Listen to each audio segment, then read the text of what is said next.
أعوذ بالله من الشيطان الرجيم.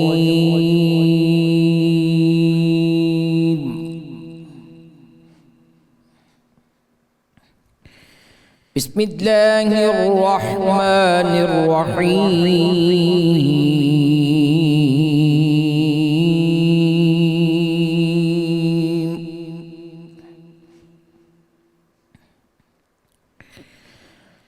تبارك الذي جعل في السماء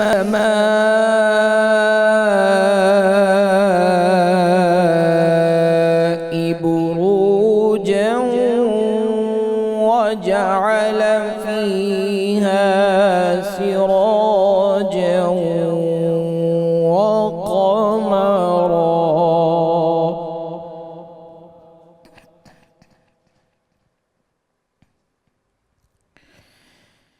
تبارك الذي جعل في السماء بروجا وجعل فيها سراجا وقمرا منيرا.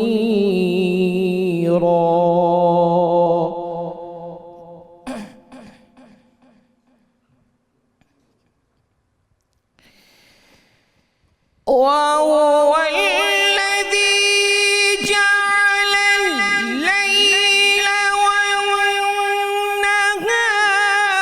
خلفة لمن أراد أن يذكر أو أراد شكورا. وعباد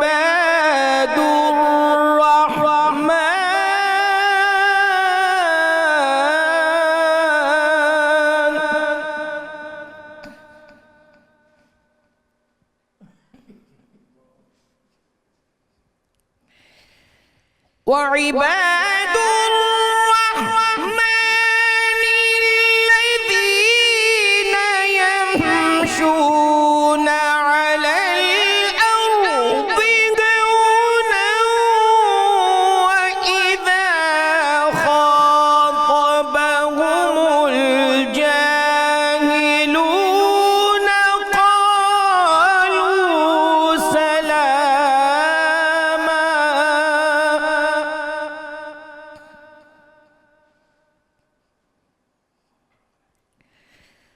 والذين يبيتون لربهم سجدا وقياما.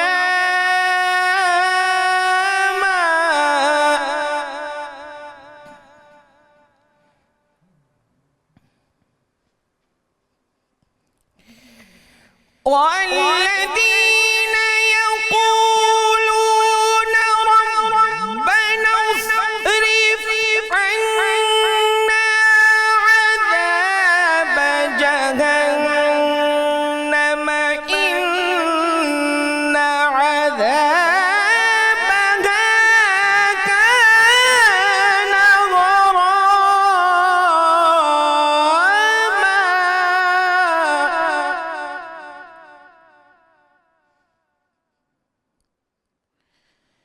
إنها ساءت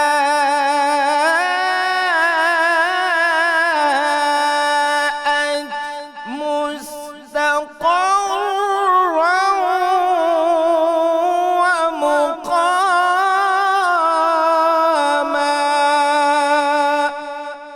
صدق الله العظيم. جزاک اللہ قاری محمد کامران قادری صاحب، بہت شکریہ۔ بسم اللہ الرحمن الرحیم۔ السلام علیکم ناظرین کرام، 92 نیوز کی سحری ٹرانسمیشن رحمت رمضان میں آپ کو خوش آمدید کہتے ہیں۔ ناظرین کرام، آپ کا میزبان طاہر حمید تنولی آپ کی خدمت میں حاضر ہے۔ آج کی اس سحری ٹرانسمیشن میں ہماری گفتگو کا موضوع رہے گا عید الفطر کے فضائل، مسائل اور احکام۔ ناظرین کرام، ہم اس مبارک مہینے میں اللہ رب العزت کی توفیق سے، اس کی عطاؤں سے اور اس کی عنایتوں سے درجہ بدرجہ بڑھتے ہوئے اس دن کے قریب ہو گئے جو اللہ رب العزت کی عطاؤں کا دن ہے، اس کی عنایات کا دن ہے۔ حدیث پاک میں ہے کہ جب عید الفطر کا دن ہوتا ہے، اللہ رب العزت اپنے ملائکہ کو، اپنے فرشتوں کو مخاطب فرماتا ہے اور پوچھتا ہے، اے میرے فرشتوں، اگر کوئی مزدور اپنی مزدوری مکمل کر دے، اپنا کام مکمل کر دے تو اس کا کیا اجر ہے؟ حدیث پاک کا مفہوم عرض کر رہا ہوں ناظرین کرام۔ تو فرشتے عرض کرتے ہیں، اے اللہ، اس کا یہ اجر ہے کہ اسے پوری مزدوری دی جائے۔ تو ارشاد ربانی ہوتا ہے کہ اس مبارک مہینے میں میرے بندوں نے مزدوری جو ان کے ذمہ فرض لگایا گیا تھا انہوں نے پورا کر دیا۔ اب یہ وہ وقت ہے کہ میں انہیں ان کی مزدوری کا اجر دوں۔ وہ آج عید کے دن پورا مہینہ مجاہدے میں، عبادات میں، روزوں میں گزارنے کے بعد دعاؤں کے ساتھ دعائیں کرتے ہوئے میری بارگاہ میں جھکنے کے لیے نکل پڑے ہیں۔ انہیں بشارت دے دو کہ اپنے گھروں کو جب واپس جائیں گے تو تب تک ان کے گناہ معاف ہو چکے ہوں گے، ان کو ان کا اجر مل چکا ہوگا، اور ان کی سیئات جو ہیں، ان کے جو گناہ ہیں، ان کی جو برائیاں ہیں، وہ حسنات میں بدل چکی ہوں گی۔ ناظرین کرام، اس کا مطلب یہ ہوا کہ عید الفطر کا دن اللہ رب العزت کی طرف سے عطاؤں اور عنایات کا دن ہے، اور یہ عطائیں اللہ رب العزت کی طرف سے بندوں کی ماہ رمضان کے دوران کی جانے والی بندگی کی یہ قدردانی عید کے دن سے نہیں بلکہ اس سے پہلے ہی شروع ہو جاتی ہے۔ حدیث پاک میں حضرت ابو ہریرہ فرماتے ہیں کہ آپ صلی اللہ علیہ وسلم نے ارشاد فرمایا کہ میری امت کو اللہ رب العزت نے ماہ رمضان میں وہ 5 نعمتیں عطا کی ہیں جو اس سے پہلے کسی امت کو نہیں عطا کی گئیں۔ پہلا یہ کہ روزے کے دوران جو اللہ رب العزت کو محبت ہوتی ہے اپنے بندوں سے، اتنی محبت کہ ان کے منہ سے آنے والی بو کو اللہ رب العزت کستوری سے زیادہ بہتر درجہ عطا فرماتا ہے۔ اور اس کے بعد دوسرا کیا ارشاد فرمایا کہ یہ وہ مبارک مہینہ ہے کہ جب اللہ کے بندے اہل ایمان اس میں روزہ رکھتے ہیں تو فرشتے افطار کے وقت تک ان کے لیے مغفرت کی دعا کرتے رہتے ہیں۔ اور تیسرا یہ کہ اللہ رب العزت جنت کو آراستہ فرماتا ہے ہر روز، اور اعلان فرماتا ہے کہ اے جنت تو تیار رہ، دنیا میں عبادات، مجاہدات اور مشقتوں کے ذریعے میرے تھکے ہوئے بندے جب تجھ میں آئیں گے تو تجھ میں آ کر وہ آرام پائیں گے، راحت حاصل کریں گے۔ اور اس کے بعد چوتھا یہ کہ یہ وہ مبارک مہینہ ہے جس میں سرکش شیطانوں کو جکڑ دیا جاتا ہے، پابند کر دیا جاتا ہے کہ وہ اہل ایمان کو گمراہی کی طرف راغب نہ کر سکیں۔ اور پانچواں یہ کہ اس مبارک مہینے کی آخری رات میں اللہ رب العزت اپنے بندوں کو انعامات سے نوازتا ہے اور ان کو مغفرت عطا کر دیتا ہے۔ تو صحابہ کرام نے پوچھا، یا رسول اللہ، کیا یہ رات شب قدر ہوتی ہے؟ فرمایا نہیں، یہ شب قدر نہیں ہوتی، بلکہ یہ مزدوری کی مدت کے ختم ہونے پہ آنے والی آخری رات ہوتی ہے۔ اس کا مطلب یہ ہوا کہ صرف شب قدر ہی غیر معمولی عنایات اور اللہ کی طرف سے ملنے والی انعامات کی رات نہیں ہے۔ ناظرین کرام، یہ جو آخری رات ہے جس کو لیلۃ الجائزہ، جزاؤں کی رات، انعامات کی رات، اللہ کی طرف سے ریوارڈ ملنے کی رات ہے، اس رات میں بھی اللہ کی طرف سے وہ عطائیں ہوتی ہیں، وہ نعمتیں عطا ہوتی ہیں جن کا شمار نہیں کیا جا سکتا۔ ہم اللہ رب العزت کا جتنا بھی شکر ادا کریں ناظرین کرام وہ کم ہے کہ اس کی توفیق سے ہمیں یہ رحمتوں والا، برکتوں والا مہینہ نصیب ہوا، اور جو بھی بشری استعداد تھی ہم نے اپنی بندگی کا تحفہ اللہ رب العزت کی بارگاہ میں پیش کیا۔ اور آج کی یہ جو مبارک رات ہے، اس کے جو مبارک لمحے ہیں، اس میں ہم اللہ رب العزت کی بارگاہ میں یہ دست دعا بلند کر رہے ہیں کہ ہماری یہ کاوش باوجود تمام کمیوں کے، کجیوں کے، کوتاہیوں کے، خامیوں کے، اللہ رب العزت اپنی شان کرم کے مطابق اسے درجہ مقبولیت عطا فرمائے، اور اس درجہ مقبولیت کا اظہار ہمارے ظاہر و باطن کے اندر قرب الہی کی موجودگی، قرب الہی کے آثار کی موجودگی، اور ہمارے جو نقائص ہیں، عیب ہیں، ان کی دوری کی صورت میں اللہ کی یہ عطائیں اور عنایات ہمیں ان کا مشاہدہ ہو، ان کا تجربہ ہو۔ اور ناظرین کرام، اس رات کے حوالے سے اور اس سے بڑھ کے جیسے موضوع ہے ہمارا عید الفطر، اس کے حوالے سے جو ہم نے بات کرنی ہے اس کے مسائل پر، اس کے فضائل پر، تاکہ ہم عید الفطر کے دن کو بھی اس کے پورے حقوق کے ساتھ ادا کر سکیں اور اس کی برکات کو بھی کما حقوق ناظرین کرام ہم سمیٹ سکیں۔ ناظرین محترم، ہمارے ساتھ تشریف فرما ہیں پروفیسر محمد سعید احمد خان صاحب، جن سے ہم بات کریں گے اس موضوع پہ۔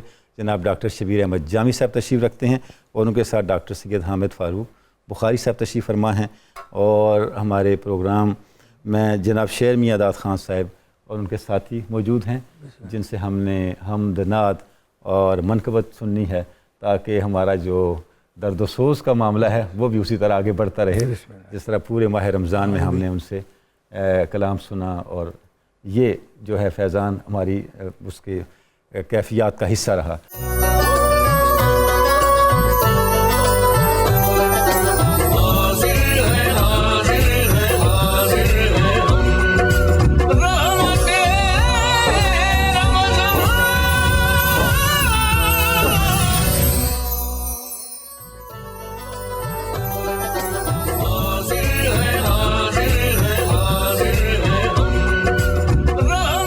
ویلکم بیک ناظرین اکرام، 92 نیوز چینل کی سحری ٹرانسمیشن رحمت رمضان میں آپ کو بار دیگر خوش آمدید کہتے ہیں۔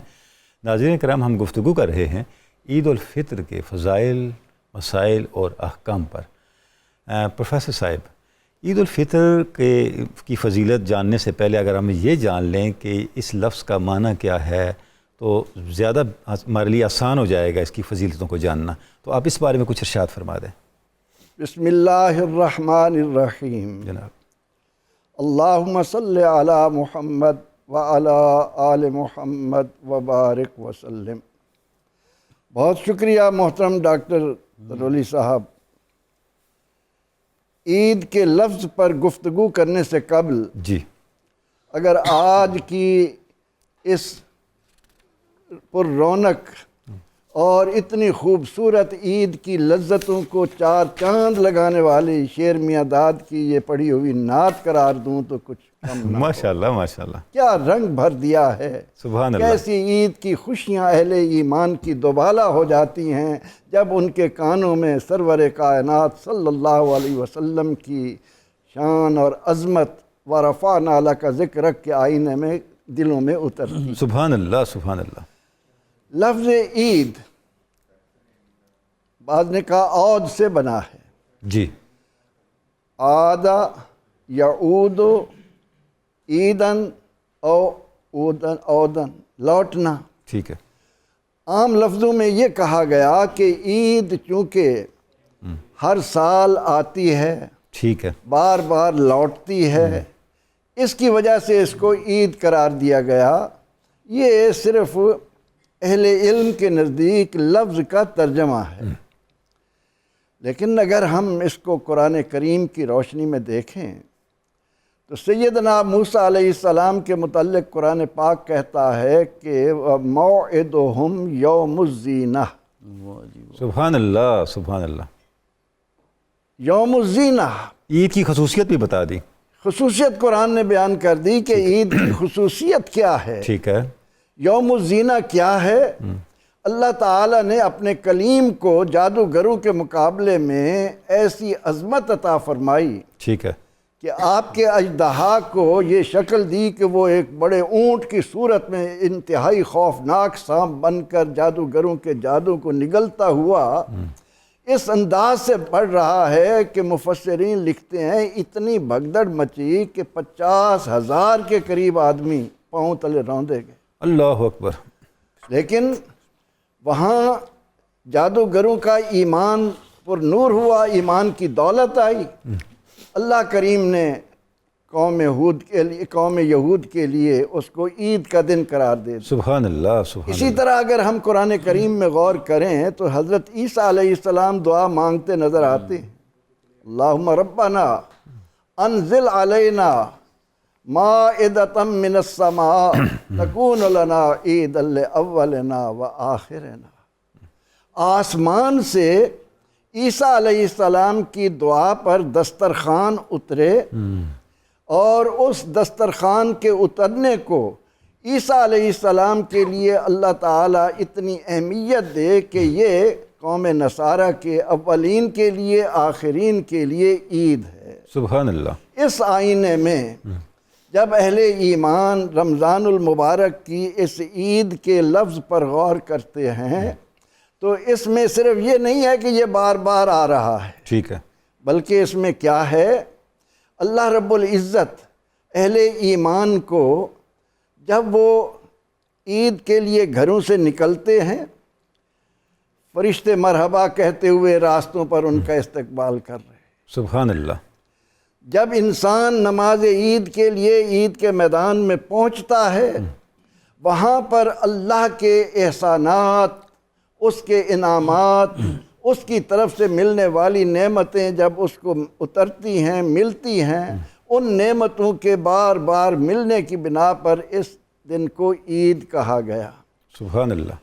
مجھ طالب علم کا وجدان یہ کہتا ہے کہ یہ عید اس لیے ہے کہ ہم ایک مہینہ محنت کر کے جب میدان عید میں آئے، عید کی جگہ ہم نے نماز عید ادا کی، اور اس کے بعد اللہ نے ہمارے دامن اپنی جن نعمتوں سے بھرے، یعنی علماء نے لکھا کہ چونکہ ہم مغفور ہو کر، بخشے ہوئے ہو کر لوٹتے ہیں، سبحان اللہ، لوٹنے کا اس میں لفظ آتا ہے، تو اس بنا پر اس کو عید قرار دیا گیا کہ آتے ہوئے کچھ اور تھے، واپسی پہ کچھ اور ہیں۔ واپسی کا راستہ جب ہم نے اور اختیار کیا تو وہاں پر جو فرشتے کھڑے ہیں وہ مبارکبادیں دے رہے ہیں، وہ خوشیاں سنا رہے ہیں۔ اس لیے ہم جب عید کے لفظ پر غور کرتے ہیں تو صرف لوٹنا یہ نہیں ہے، بلکہ لوٹنا یہ ہے کہ ہم اللہ تعالیٰ کے حضور آ کر اس کے انعامات سے جو اپنے دامن بھر رہے ہیں، اس کی وجہ سے جو ہمیں خوشیاں مل رہی ہیں، اس کی وجہ سے ہم جو مسرتیں سمیٹ رہے ہیں، اس میں جو دنیا اور آخرت کی رحمتیں ہمیں میسر آ رہی ہیں، ان کی بنا پر اس دن کو، اس مبارک دن کو عید کہا گیا۔ سبحان اللہ، سبحان اللہ، یعنی اللہ رب العزت کی نعمتوں کے بار بار لوٹ کر آنے والا جو دن ہے وہ یوم عید ہے۔ سبحان اللہ، کیا ایمان افروز اور جو کہتے ہیں نا مسرت انگیز آپ نے اس کی وضاحت فرمائی ہے۔ ڈاکٹر شبیر احمد جامی صاحب، عید کے دن کی جو عبادات ہیں ان میں ایک بڑا اہم جو ہے وہ صدقہ فطر کا معاملہ ہے، جو ایسی عبادت ہے، عبادت کرنے والے کے ساتھ بھی متعلق ہے اور معاشرے کے ساتھ بھی متعلق ہے۔ یہ ارشاد فرمائیں کہ اس کا وقت اور صدقہ فطر کو دینے کا پراپر طریقہ، اس کے بارے میں ناظرین کے لیے کچھ ارشاد فرمائیں۔ بسم اللہ الرحمن الرحیم۔ اللہ تعالیٰ کے دین اسلام کی جامعیت کے جو شواہد ملتے ہیں تو حیران ہوں گے کہ یہ ایک عبادت اکبر، جس کو مشقت کے اعتبار سے اور دورانیے کے اعتبار سے ایک بڑا پن حاصل ہے ماہ رمضان کے روزوں کو، ٹھیک ہے، اس کا جب اجر ملنے کا باقاعدہ ٹائم آ رہا ہے، وہاں ایک تو یہ اہتمام کیا جا رہا ہے کہ درمیان میں ہو جانے والی کمی کجی کو بھی دور کر دیا جائے، ٹھیک ہے، لیکن اس کمی کجی کو دور کرنے کے لیے کوئی تسبیح و تحلیل تو تھی، ٹھیک ہے، لیکن اس کے ساتھ حقوق العباد کے تناظر کی ایک چیز کو شامل کر لیا گیا۔ ٹھیک ہے، لگتا یہ ہے کہ صدقہ فطر جو ہے یہ اس بندے پر دینا واجب ہے جس پر نصاب ہو، ٹھیک ہے، یعنی نصاب کی حد تک وہ مال رکھتا ہے تو وہ صدقہ فطر ادا کرے گا۔ ٹھیک ہے، اس کے بعد اس کو عید کی نماز سے پہلے دینا واجب اور ضروری ہے، ٹھیک ہے، اور اس بچے کی طرف سے بھی دینا ضروری ہے جو اس صبح کو پیدا ہوا ہو، یعنی سب گھر والوں کی طرف سے، اولاد کی طرف سے یہ دیا جائے گا۔ یہ بنیادی طور پر صدقہ فطر اس لیے دیا جا رہا ہے تاکہ روزے کے اندر رہ جانے والی کمی کو دور کیا جائے۔ تو نوری صاحب یہاں ذرا گہرائی دیکھیں، دین اسلام کے اندر عبادات میں اور معاملات میں کتنی یک رنگی ہے۔ سبحان اللہ۔ ہم عام طور پر عبادات کے معاملات کو شاید دین میں زیادہ اہمیت دیتے ہیں، ٹھیک ہے، اور معاملات کی صحت کو نہ صرف اگنور کرتے ہیں بلکہ اس کو دین کا پراپر پارٹ سمجھنے کے لیے بھی تیار نہیں ہے. دنیا داری ہے جی، چھوڑ دیں وہ دنیا. اس کا لیکن دین سے اللہ کیا تعالیٰ تعلق؟ دیکھیں یہاں ان لوگوں کو جو ایک لائن سے نیچے ہیں، محروم ہیں یا اس کے حقدار ہیں صدقہ فطرانہ لینے کے، ٹھیک ہے، ان کو بھی اللہ تعالیٰ نہ صرف معاشرے میں طبقاتی طور پر برابر کر رہا ہے، بلکہ ان کے دل سے اٹھنے والی وہ دعا ٹھیک ہے، جو فطرانہ دینے والے کے لیے وہ دے رہے ہوتے ہیں، اس کو بھی اللہ تعالیٰ پروموٹ کر رہا ہے، تاکہ غریب کی جو دعا ہے وہ بنیادی طور پر ہمارے روزوں کے نقص میں عیب اور کمی کو دور کروائے گی. ٹھیک ہے، تو تاکہ یہ ایک یکسانیت بھی آ جائے ٹھیک ہے، اور غریب اور محروم کی دعا کی قیمت کا بھی اندازہ ہو، اور معاشرے کے اندر یہ ایک پھیلایا جائے کہ عبادات اور معاملات کو ساتھ چلانا چاہیے. حقوق العباد اور حقوق اللہ ان کو ایک برابر تناسب میں رکھ کے چلانا چاہیے. سبحان اللہ، سبحان باقی اس میں آپ دیکھیں گہرائی، اس زمانے میں گندم جو تھی وہ تقریباً 2 کلو تھی، ٹھیک ہے، جو 4 کلو تھی، اور اس کے علاوہ یہ کھجور بھی 4 کلو تھی، اس کے علاوہ کشمش کا بھی ایک تناسب ہے.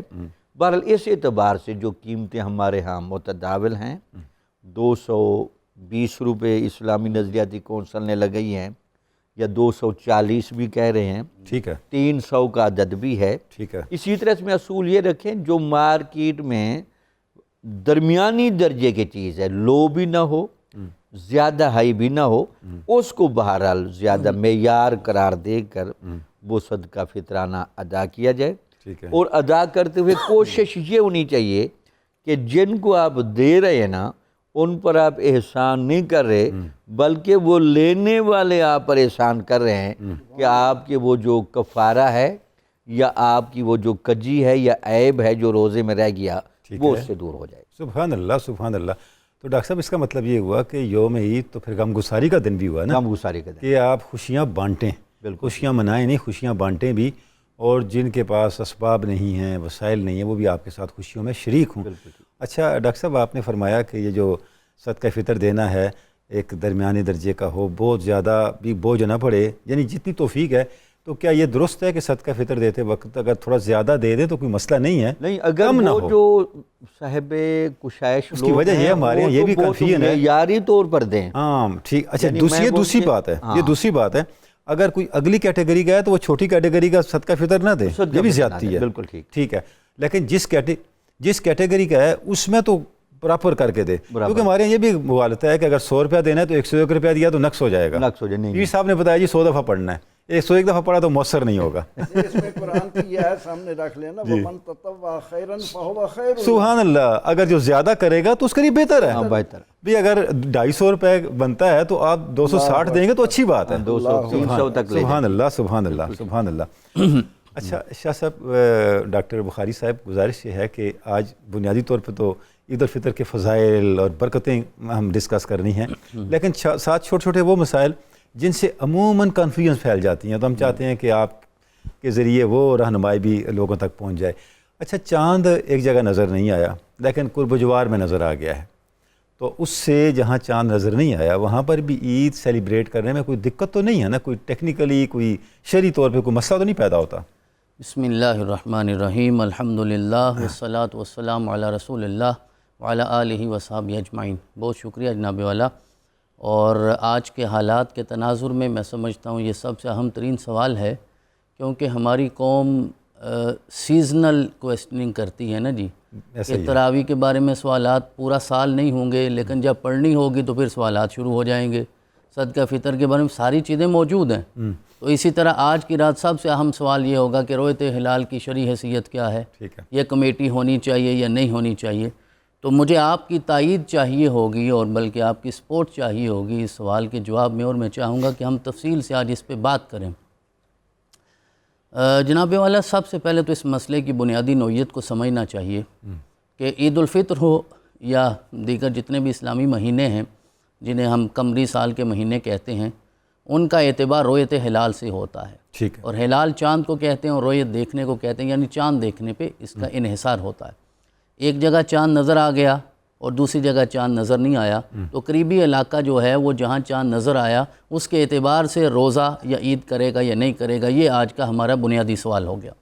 قرآن عزیز رؤیت ہلال کے حوالے سے رہنمائی کرتا ہے سورہ بقرہ میں کہ اللہ کریم نے ارشاد فرمایا یسألونک عن الأہلہ قل ہی مواقیت للناس والحج، یہ لوگ جب آپ سے چاند کے بارے میں سوال کرتے ہیں تو چاند کا مقصد ہی یہ ہے، انہیں بتا دیجئے کہ یہ لوگوں کے لیے اور حج کے لیے وقت کی تعیین کے لیے بنایا گیا ہے۔ ٹھیک ہے، تو اس کا مطلب یہ ہے کہ چاند معتبر تو ہے، چاند فیصلہ ساز تو ہے کہ چاند کے آنے سے پتہ چلے گا کہ یہ مہینہ ختم ہو گیا اور اس مہینے کا آغاز ہو گیا، ٹھیک ہے، تو لہٰذا قرآن عزیز نے بھی رؤیت ہلال کو معتبر جانا ہے۔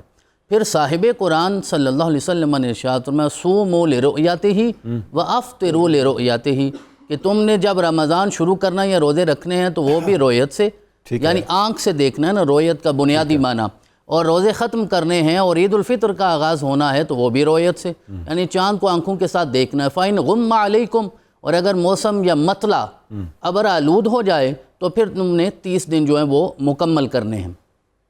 تو یہ حدیث مبارکہ بھی اور وہ آیت مبارکہ بھی رؤیت ہلال کی شرعی حیثیت کا تعین تو کر رہے ہیں کہ چاند کو دیکھنا چاہیے، یہ رسول اکرم کا حکم ہے۔ اب ہمارا اہم مسئلہ یہ ہے کہ اختلاف مطالع میں فقہا کی رائے کیا ہے، اور سب سے پہلے ہمیں یہ سمجھنا چاہیے کہ اختلاف مطالع سے کیا مراد ہے۔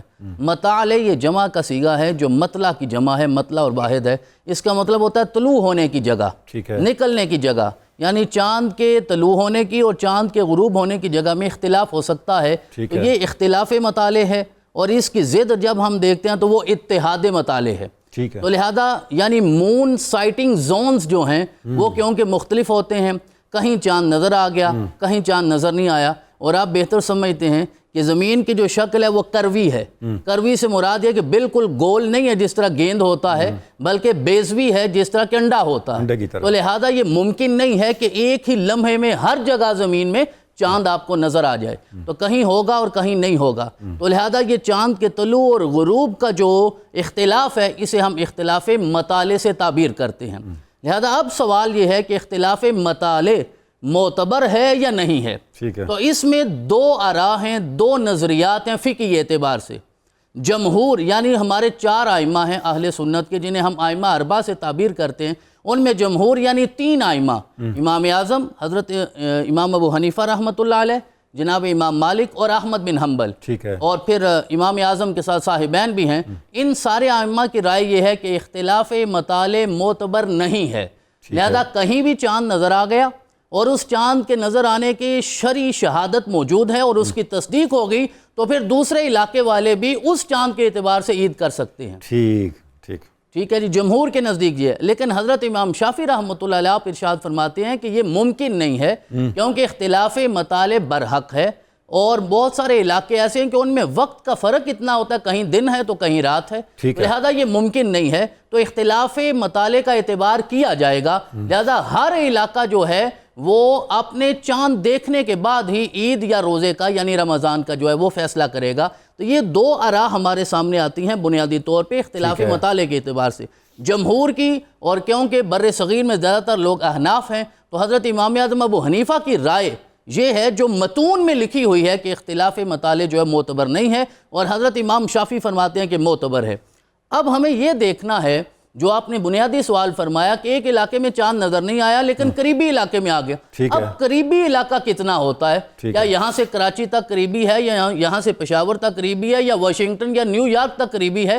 اس کا بھی تعین فقہا نے فرمایا اور اس زمانے میں فرمایا، آج پھر اس میں تو اجتہاد کی گنجائش بہرحال ہونی چاہیے، تو انہوں نے یہ تعین فرمایا کہ ایک علاقے سے دوسرے علاقے تک اگر مسافت 1 مہینے کی ہے، یعنی آپ کو ایک شہر سے دوسرے شہر یا ایک گاؤں سے اس شہر تک پہنچنے کے لیے 1 مہینہ سفر کرنا پڑے، تو وہ 1 مہینے کی حد تک آپ یوں سمجھیے کہ آپ کا اختلاف مطالع نہیں ہے، آپ کا اتحاد مطالع ہے، یعنی آپ کا مطلع اور ان کا مطلع چاند طلوع ہونے کی جگہ ایک سمجھی جائے گی، اور اگر 1 مہینے سے زیادہ کی مسافت ہو گئی تو پھر اختلاف مطالع ہوگا، پھر دیکھنا ہوگا، کیونکہ مسافت اتنی ہو گئی ہے، ٹائم زون بدل گیا ہے، مون سائٹنگ زون بدل گیا ہے، لہذا اس صورت میں پھر غور و فکر کرنا پڑے گا کہ آپ اس کو قریبی علاقہ سمجھیں گے بھی یا نہیں سمجھیں گے۔ لہذا ان ساری چیزوں کو دیکھتے ہوئے آج کیونکہ سائنسی ڈیٹا بھی موجود ہے، جدید ٹیکنالوجی بھی موجود ہے، لہذا اس کا دوبارہ تعین کیا جا سکتا ہے کہ یہ قریبی علاقہ 1 مہینے کی مسافت ہے یا اس سے کم یا زیادہ بھی ہو سکتا ہے۔ پھر جب ہم رویت کا لفظ بولتے ہیں تو رویت کا بنیادی اور لغوی معنی تو آنکھ سے دیکھنا ہے، لیکن آپ 21ویں صدی میں ہیں، یہ گلوبل ویلیج ہے، لہذا یہاں یہ رائے بھی دی جاتی ہے کہ رویت کے 3 معنی کیے جا سکتے ہیں۔ ایک تو بصری رویت ہے، آنکھ کے ساتھ دیکھنا ہے، اور وہی جمہور مسلم ممالک میں معتبر ہے اور آنکھ کے ساتھ ہی دیکھا جاتا ہے، اور زیادہ تر مسلم ممالک میں مرکزی رویت ہلال کمیٹیاں قائم ہیں اور انہی کے فیصلے کو تسلیم کیا جاتا ہے۔ اور دوسری رویت جو ہے اسے ہم کہتے ہیں فلکیاتی رویت ہے، جس میں ماہرین فلکیات کو شامل کیا جاتا ہے، سائنسی تجاویز کو لیا جاتا ہے، اور چند مسلم ممالک ایسے ہیں کہ جہاں فلکیاتی رویت کا اعتبار بھی کیا جاتا ہے لیکن وہ اقلیت میں ہیں، وہ جمہوریت میں نہیں ہیں، جمہور نہیں ہیں، زیادہ نہیں ہیں۔ اور تیسری جو رویت ہے آج کے زمانے میں وہ ڈیجیٹل رویت ہے یا تصویری رویت ہے۔ آپ ٹیلیسکوپ کے ذریعے یا جدید ٹیکنالوجی کے ذریعے، ڈیجیٹل میڈیا کے ذریعے آپ چاند کے پیدا ہونے کا وقت کا بھی تعین کر سکتے ہیں اور اس کی تصویر قبل از وقت بھی دیکھ سکتے ہیں، اور اس کے اعتبار سے بھی رویت کو دیکھا جا سکتا ہے۔ لہذا رویت کے کیونکہ یہ سارے معنی کیے جاتے ہیں، اگر ہم اب ساری اپنی اس گفتگو کو نتیجے تک پہنچانا چاہیں تو پھر ہمیں یہ پتہ چلے گا کہ حضرت امام اعظم اور آپ کے ساتھ امام مالک اور امام احمد بن حنبل کی رائے یہ ہے کہ اختلاف مطالع معتبر نہیں ہے، لیکن اس میں لازم یہ ہے کہ شرعی شہادت ہو۔ ایسے نہیں ہے کہ کوئی بندہ اٹھا تو اس نے کہا میں نے چاند دیکھا ہے، وہ شہادت، ہاں یہ بہت اہم ہے کہ قرآن عزیز نے بھی اور احادیث طیبہ میں بھی رسول اکرم نے رہنمائی فرمائی ہے کہ گواہ بن کون سکتا ہے، گواہی کون دے سکتا ہے۔ اب گواہ بننے کے سارے اوصاف بھی تو اس بندے میں ہونے چاہیے، اگر وہ عادل ہی نہیں ہے تو اس کی گواہی کیسے معتبر ہوگی دین کے اتنے اہم ترین مسئلے میں۔ لیکن جب تصدیق ہو جائے تو پھر اختلاف مطالع معتبر نہیں ہوگا، پھر آپ کہیں بھی ہوں، پھر انہوں نے یعنی امام اعظم نے تو قریب یا بعید کی بھی کوئی تعیین نہیں فرمائی یا تفریق نہیں فرمائی، آپ نے فرمایا کہ آپ عید کر سکتے ہیں یا رمضان کے روزے جو ہیں وہ شروع ہو سکتے ہیں۔ لیکن امام شافعی یہاں اختلاف فرماتے ہیں۔ میں یہ سمجھتا ہوں کہ ہمارے ہاں آج کے دن اور کل کا دن پورے ملک میں معرکۃ الاراد، جنگ بپا ہو جائے گی کہ کچھ لوگ کہیں گے آج عید ہے، کچھ کہیں گے کل عید ہے، اور پوری دنیا میں جہاں جہاں مسلمان بستے ہیں، اور تنولی صاحب افسوس کے ساتھ کہنا پڑتا ایک شہر میں،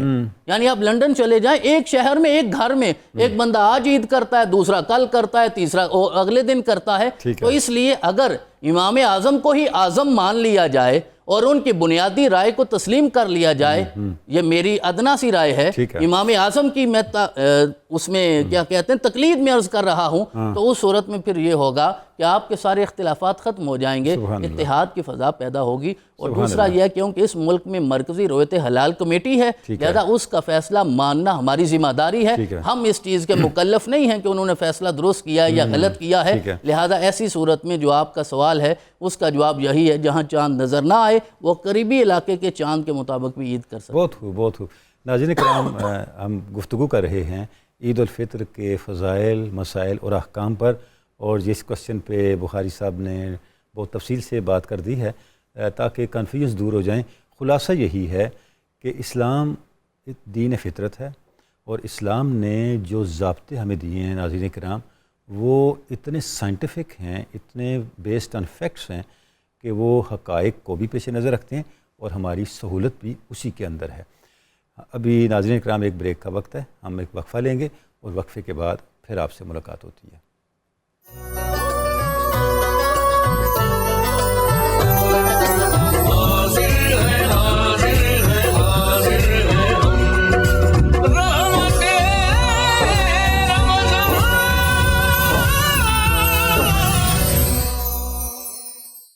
پروفیسر صاحب، نماز عید آتی ہے سال کے بعد، تو ہمیں تو روٹین کی چیزیں نہیں یاد ہوتی، تو سال کے بعد نماز پڑھنے کا طریقہ کیسے یاد ہو؟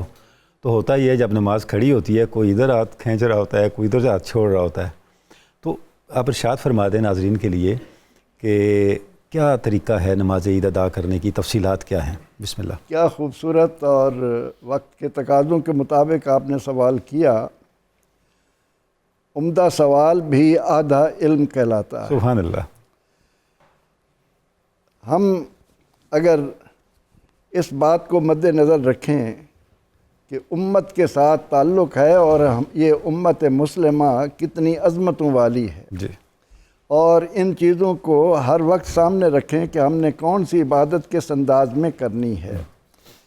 اب نماز عید کی ادائیگی کا طریقہ مختلف علماء نے، مختلف ائمہ نے اپنے اپنے طور پر تکبیرات میں فرق کیا، لیکن فقہ حنفی میں سیدنا فاروق اعظم رضی اللہ تعالی عنہ کے عمل کو کتنے خوبصورت دلائل کی روشنی میں دلیل بنایا گیا۔ ٹھیک ہے۔ سیدنا فاروق اعظم رضی اللہ عنہ وہ ہیں جن کے بارے میں نبی اکرم رحمت عالم صلی اللہ علیہ وسلم نے فرمایا کہ ان اللہ ینطق علی لسان عمر، سبحان اللہ، اللہ عمر کی زبان پر کلام کرتا ہے۔ نبی اکرم رحمت عالم صلی اللہ علیہ وسلم نے فرمایا کہ علیکم بسنتی و سنت الخلفاء الراشدین المہدیین۔ نبی اکرم رحمت عالم صلی اللہ علیہ وسلم نے امت کو اس آیہ کریمہ کی طرف توجہ دلائی کہ اطیعوا اللہ و اطیعوا الرسول و اولی الامر منکم۔ تو فقہ حنفی والے نماز عید کس طرح ادا کریں گے؟ سب سے پہلے نیت کی جائے گی، ٹھیک ہے، اور اس نیت میں ہم کہیں گے کہ 2 رکعت نماز عید الفطر واجب 7 زائد تکبیروں کے۔ جی ٹھیک ہے، یہ جو 6 زائد تکبیریں ہیں ان کا درجہ سنت کا ہے، ٹھیک ہے، اور 2 رکعتیں جو ہیں ان کا درجہ واجب کا ہے۔ ٹھیک ہے، نماز عید اس طرح سے ادا کی جائے گی، اور پہلی تکبیر تحریمہ کہنے کے بعد ہم ثنا پڑھیں گے۔ ٹھیک ہے، ثنا پڑھنے کے بعد امام 3 بار عید کے اجتماع میں جس جذبے اور ولولے کے ساتھ اللہ اکبر کہے گا وہ عکاسی ہونی چاہیے اس پورے مہینے میں جو ہم نے تراویح پڑھتے ہوئے درمیان میں استراحت کے وقفے میں اللہ کی عظمتوں کا گن گایا۔ ٹھیک ہے، عیدین کی یہ تکبیرات عید کی نماز ادا کرنے والوں کا اللہ کے ساتھ جو تعلق جوڑتی ہیں،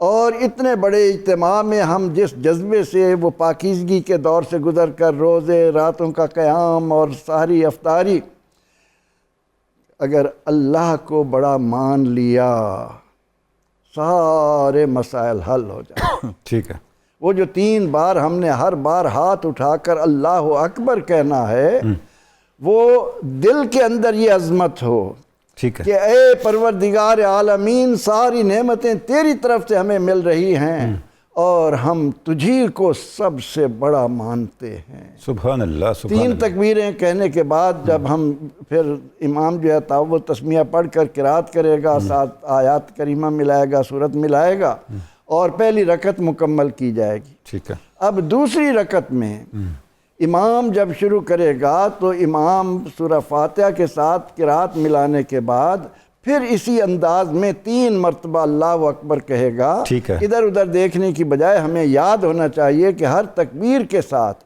پورے جذبے سے اپنے ہاتھوں کو کانوں کی لو تک اٹھا کر لے جانا ہے، ٹھیک ہے، اور یہ جو ہاتھ اٹھتے ہیں یہ بھی اقرار ہو رہا ہوتا ہے کہ اے اللہ ہم تجھے مانتے ہیں، تیری عظمتوں کو سلام، تیری ہیبتوں کو سلام، تیری قدوسیت کو سلام، تیری جبرویت کو سلام۔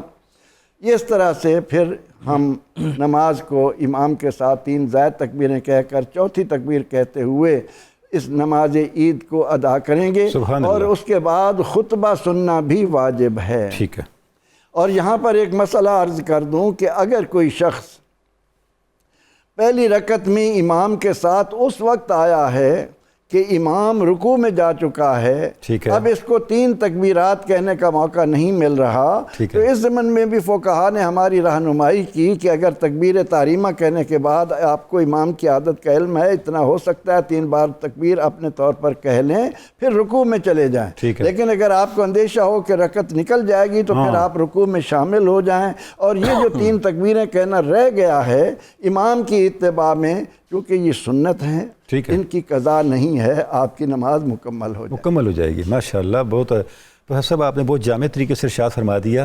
یعنی ناظرین کے لیے جو میں سمجھا ہوں، میں ذرا دہرا دیتا ہوں سبق تاکہ آسانی ہو جائے، کہ جو نماز عید ہے صرف 2 باتیں یاد رکھنی ہیں، 2 فرق ہیں۔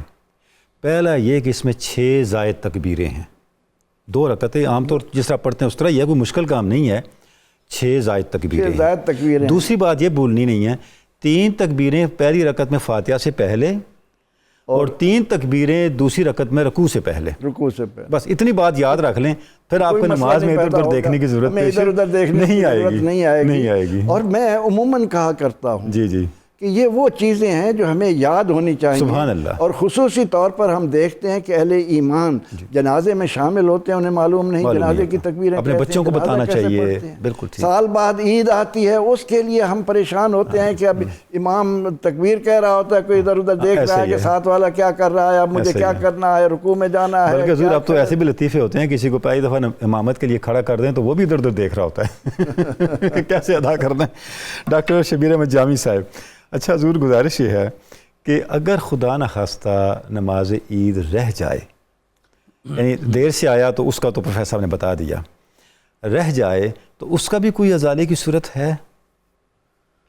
نماز عید کی کوئی قضا نہیں ہے، اس لیے اس کے بارے میں بہت وعید ہے کہ اس کو ہمیشہ وقت پر ادا کریں اور ہمت کے ساتھ ادا کریں، مستعد رہیں۔ ٹھیک ہے۔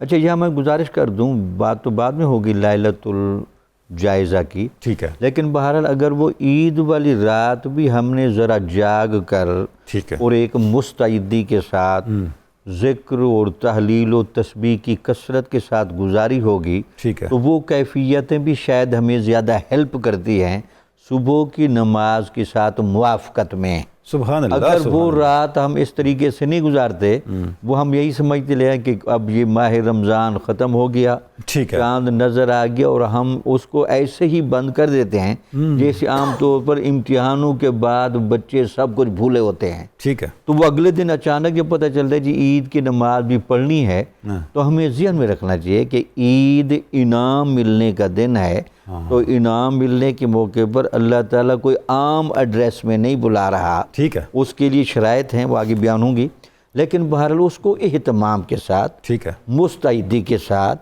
جب انعام ملنا ہوتا ہے وہاں بندے کو نسبتاً زیادہ فوکس ہونا چاہیے۔ ٹھیک ہے، اور پھر انعام مل کہاں سے رہا ہے؟ اللہ تعالیٰ کی ذات گرامی انعام دینے پر ہے، سبحان پھر اللہ، عام انعام نہیں۔ سبحان ابھی آپ گھر سے نکل رہے ہیں، فرشتے دونوں طرف پروٹوکول کے لیے کھڑے ہیں، ٹھیک ہے، آنے کے لیے الگ اور جانے کے لیے الگ، تو لہٰذا ان کیفیتوں میں، ان فیلنگ میں اپنے آپ کو گم کر کے رکھیں، ٹھیک ہے، تاکہ وہ جو عمل ہے اس کے ساتھ موافقت بھی ہو، ٹھیک ہے، مناسبت بھی ہو، اور روحانی اور قلبی طہارتیں جمع ہوں۔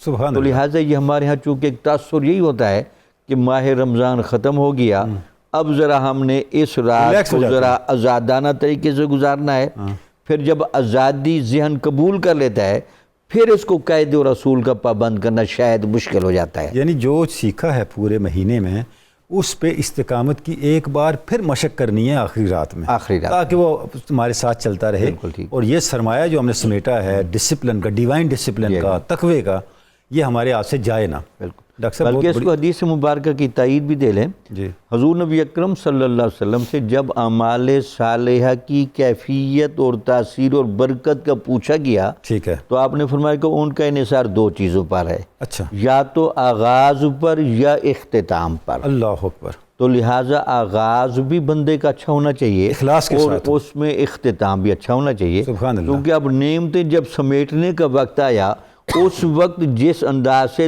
دامن پھیلانا چاہیے اور التجا اور سائلیت کا جو رنگ ہونا چاہیے، ٹھیک ہے، بہت خوبصورت جملہ ادا کیے، جہاں اللہ کی تکبیر کا اور وہ رنگ ہے، وہاں بنیادی طور پر عربوں کے ہاں یہ ہوتا تھا کہ سائل بندہ جو ہے نا وہ تکبیر کی طرح کی کیفیت بنا کے ٹھیک ہے، مانگنے کا تاثر بھی دیتا تھا۔ ٹھیک ہے، تو ہم یہاں اللہ تعالیٰ سے اب رحمت مانگنے آئے کھڑے ہیں۔ سبحان اللہ، اللہ تعالیٰ جو ہمارا کرنے والا کام تو وہ تو ہم نے کر دیا، اب تیری عطا اور بخشش و نوازش ہمیں چاہیے۔ سبحان اللہ، ڈاکٹر صاحب سبحان اللہ۔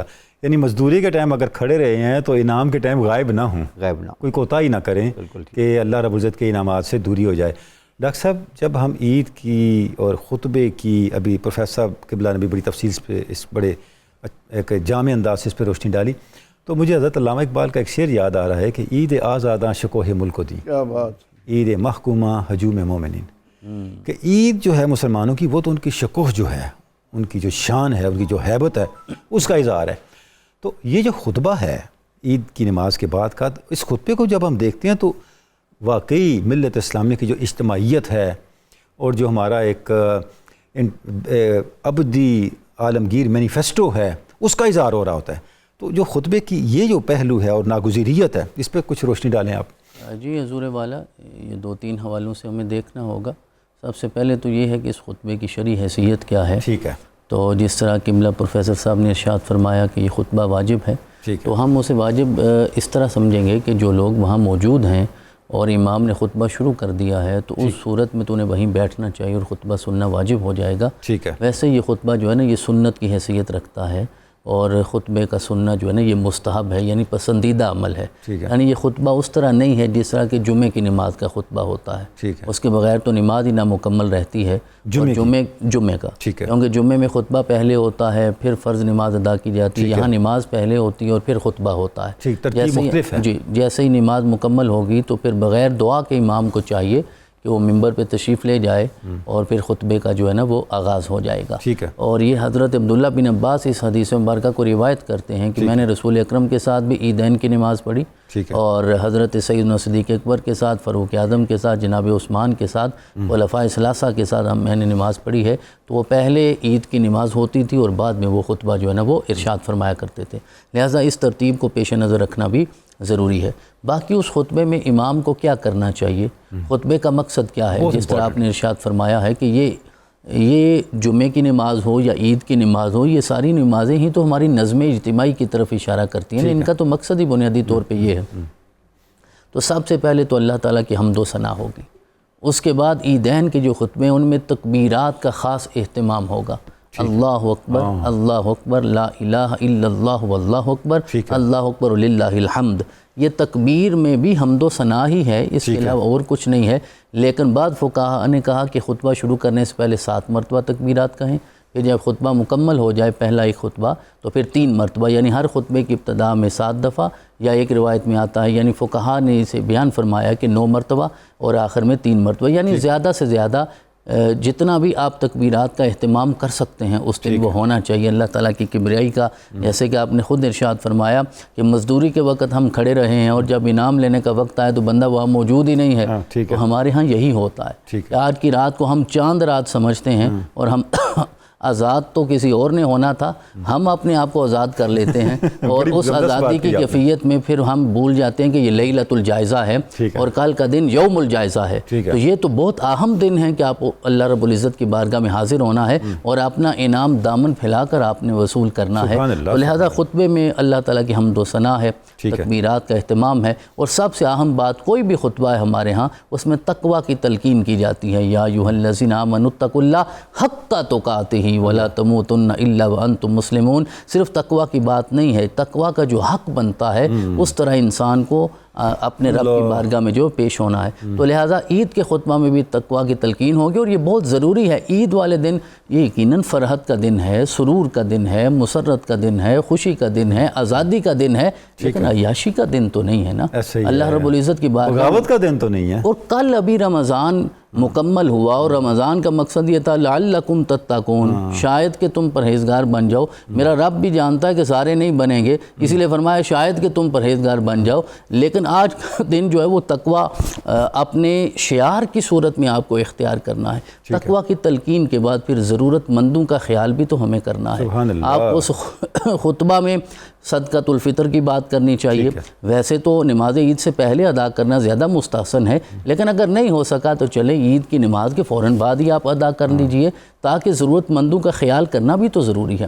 امت کے اتحاد پہ بات کیجئے، وَاعْتَصِمُوا بِحَبْلِ اللَّهِ جَمِيعًا وَلَا تَفَرَّقُوا. تو لہذا جب ہم خطبہ عید کے مقاصد پہ توجہ کرتے ہیں تو یہ ساری چیزیں ہمارے سامنے آتی ہیں. پھر اخلاقیات پہ بات کرنی چاہیے، اور یہ بات بھی عید کے خطبہ میں ضرور امام کو کرنی چاہیے کہ یہ نہیں کہ رمضان ختم ہوا تو عبادات ختم ہو گئی ہیں. نماز پنجگانہ اور نوافل کی ادائیگی رسول اکرم نے خود ارشاد فرمایا وہی عمل اللہ کی بارگاہ میں زیادہ پسندیدہ ہے جس میں مداومت ہو، جس میں ہمیشگی پائی جاتی ہو. اور پھر آخر میں دعا کرنی چاہیے امت مسلمہ کے لیے بھی، اور جو موجودہ حالات ہیں ان کے پیش نظر بھی گفتگو کرنی چاہیے تاکہ امت اتحاد کی طرف جائے اور فرقہ واریت سے انسان اپنے آپ کو محفوظ رکھے. سبحان اللہ. ڈاکٹر صاحب خطبے سے ایک دو متعلق اور باتیں بھی آپ سے پوچھنی لگی، ابھی بریک کا وقت ہے. ناظرین کرام، ہم گفتگو کر رہے ہیں عید الفطر کے فضائل، عید الفطر کے دن کے جو اعمال ہیں ان سے متعلقہ مسائل اور احکام کیا ہیں۔ ناظرین کرام، ابھی ایک بریک کا وقت ہے، آپ ہمارے ساتھ رہیں گے، یہ مسائل جاننا بہت ضروری ہے۔ بریک کے بعد آپ سے ملاقات ہوتی ہے۔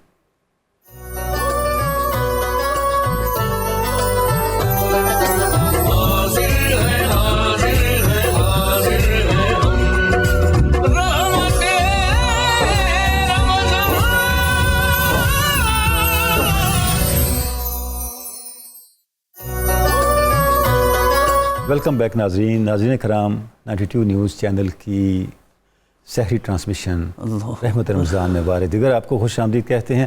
ناظرین محترم، ہم گفتگو کر رہے ہیں عید الفطر کے فضائل پر، عید الفطر کو اللہ رب العزت کی طرف سے ملنے والے انعامات پر، اور عید الفطر کے دن کے اعمال کے حوالے سے احکام پر اور مسائل پر۔ پروفیسر صاحب قبلہ، جو عید کی نماز پڑھنے کا طریقہ تو آپ نے ارشاد فرمایا، اگر خدا نہ خواستہ کوئی دوسری رکعت میں آیا ہے، پہلی رکعت کی تکبیرات اس سے مس ہو گئی ہیں، تو دوسری رکعت میں ہی وہ رہے گا یا اس کا بھی کوئی ازالہ کرے گا؟ کیسے کرے گا؟ وہ میں نے ضمناً تو عرض کر دیا جی جی جی کہ ہونا تو یہ چاہیے کہ پورے اہتمام کے ساتھ آج اللہ تعالیٰ نے عظیم دن ہمیں عطا کیا ہے، ٹھیک ہے، اور اس میں اس نے ہمیں جہنم سے آزادی کا پروانہ دینا ہے۔ سبحان اللہ۔ ہم معمولی ایک سرٹیفکیٹ لینے کے لیے کتنے بن سمر کر، کتنے اہتمام کے ساتھ وقت سے پہلے پہنچتے ہیں، ٹھیک ہے، تو نماز عید میں جہاں پروردگار عالمین نے اپنے بندے کو سرٹیفکیٹ دینا ہے، جہنم سے آزادی کا پروانہ ملنا ہے، تو اس میں یہ صورت ہونی نہیں چاہیے۔ ٹھیک ہے، اور ہمیں یہ سامنے رکھنا چاہیے کہ فَوَيْلٌ لِّلْمُصَلِّينَ الَّذِينَ هُمْ عَنْ صَلَاتِهِمْ سَاهُونَ۔ سبحان اللہ۔ نمازوں میں سستی کرنے والوں کے لیے قرآن نے کیا وعید بتائی ہے؟ ٹھیک ہے، اس وعید کو مد نظر رکھ کر کہ ویل، جہنم کی وادی، یا اللہ کی لعنت، یا تباہی، بربادی، کیا کیا معانی ویل کے بیان کیے گئے۔ ٹھیک ہے، تو ان چیزوں سے بچنے کے لیے ہمیں مستعد ہونا ہے، اور نماز کے اندر بھی، صحابہ پنجگانہ نماز میں بھی، صحابہ کرام رضوان اللہ علیہ مجمعین میں اگر کوئی صحابی رضی اللہ عنہ تکبیر اولیٰ میں تاخیر ہو جاتی ضروری تھوڑی بہت، تو بعد میں صحابہ کرام رضوان اللہ علیہ مجمعین ان کے ساتھ افسوس کرنے جاتے تھے اللہ اکبر، کہ آج تکبیر اولیٰ کے اجر سے آپ محروم ہو گئے۔ ہوئے یعنی ان کو احساس تھا نا کتنی اہمیت ہے اس کی۔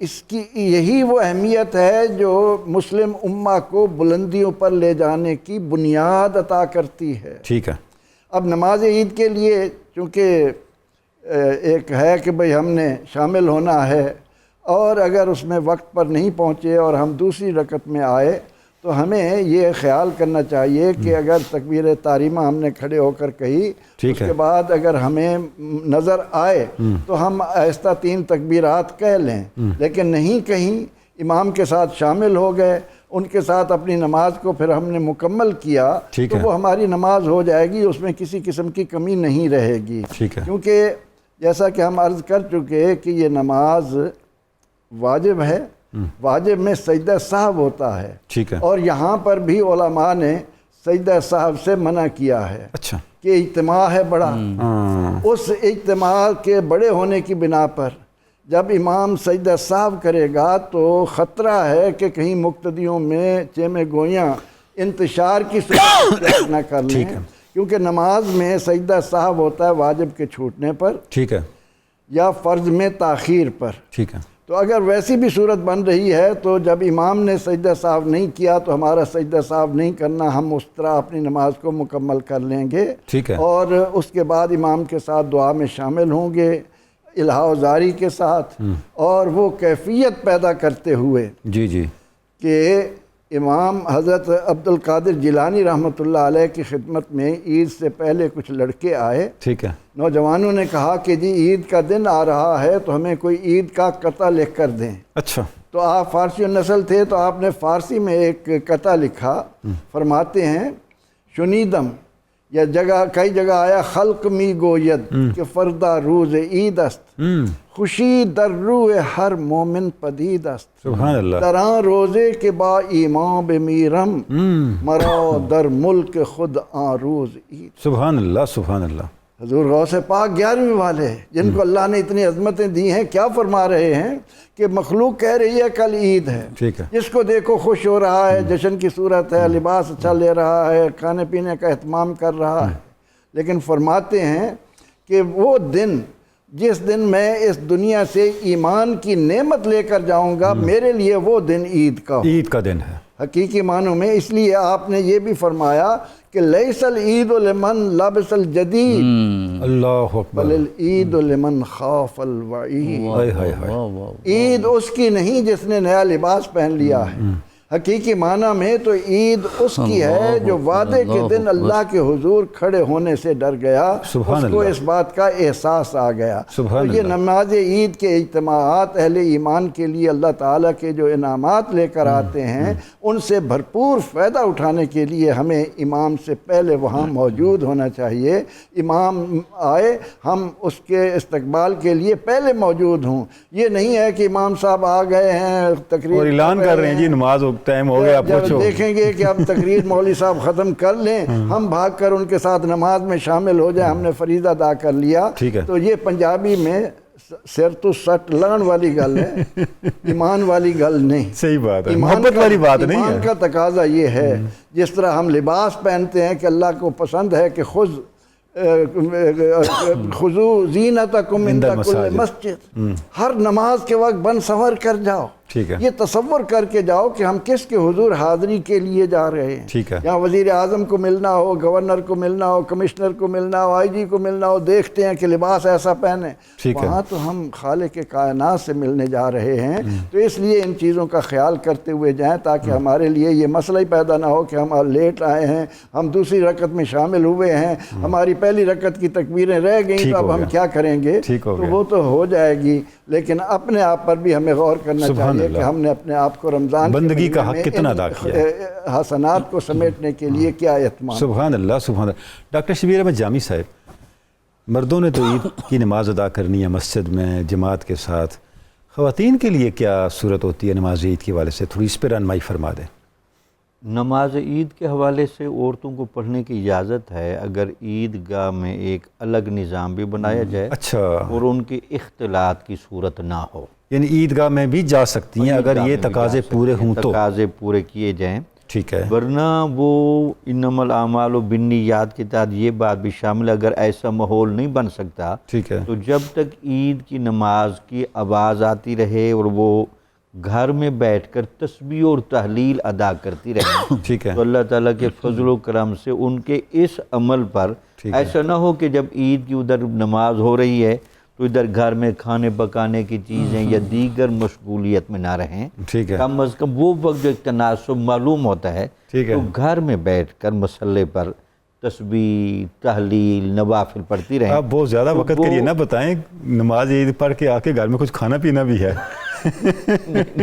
مقصد یہ کہ وہ کوئی آدھا ایک گھنٹہ نکال لینا درمیان ٹھیک ہے، میں، ٹھیک ہے، تاکہ اس دوران تاکہ وہ بھی اس ماحول میں شامل ہو جائیں ٹھیک ہے، جو اللہ تعالیٰ کی رحمت کے بنیادی طور پر بٹنے کا ماحول ہے۔ سبحان اللہ، سبحان۔ اچھا ڈاکٹر صاحب، یہ جو آپ نے ارشاد فرمایا اس سے کچھ چیزیں اور ذہن میں آ رہی ہیں کہ اس کو میٹھی عید کہتے ہیں، تو کھانے پینے کا ذکر ہوا ہے نا، تو اس میں بھی کچھ سنت ہے، تو وہ بھی کچھ ناظرین کے حوالے سے سنت مبارکہ ہے کہ گھر سے نکلتے ہوئے تھوڑا سا میٹھا بھی لے کر اب دیکھیں نا، عید سے پہلے کے اعمال ہم سے مس ہو گئے۔ ویسے حکمات سے جب پوچھا جاتا ہے کہ میٹھا بنیادی طور پر کھانے کا کیا مقصد ہے، ٹھیک ہے، تو وہ یہ کہتے ہیں کہ میٹھا بندے کو تھوڑا سا ایکٹیو کر دیتا ہے، ٹھیک ہے، تباہ نہیں دیتا ہے، تاکہ آپ جس عمل صالح پر اجتماعی عبادت کا مظاہرہ کرنے جا رہے ہیں ٹھیک ہے، تو آپ بہت باہمت نظر آئیں۔ ٹھیک ہے، تو اگر اس کا دوسرے بھی سے جس کو شوگر وغیرہ کا مسئلہ ہو، ٹھیک ہے، وہ کوئی اور چیز بھی لے کے جا سکتا ٹھیک ہے، ٹھیک ہے، مطلب یہ ہے کہ وہاں عبادت کرتے ہوئے مستعدی اور شکوہ کا رنگ نظر آنا چاہیے ٹھیک ہے، کہ مسلمانوں کی جہاں اجتماعیت اور وحدت بھی ہے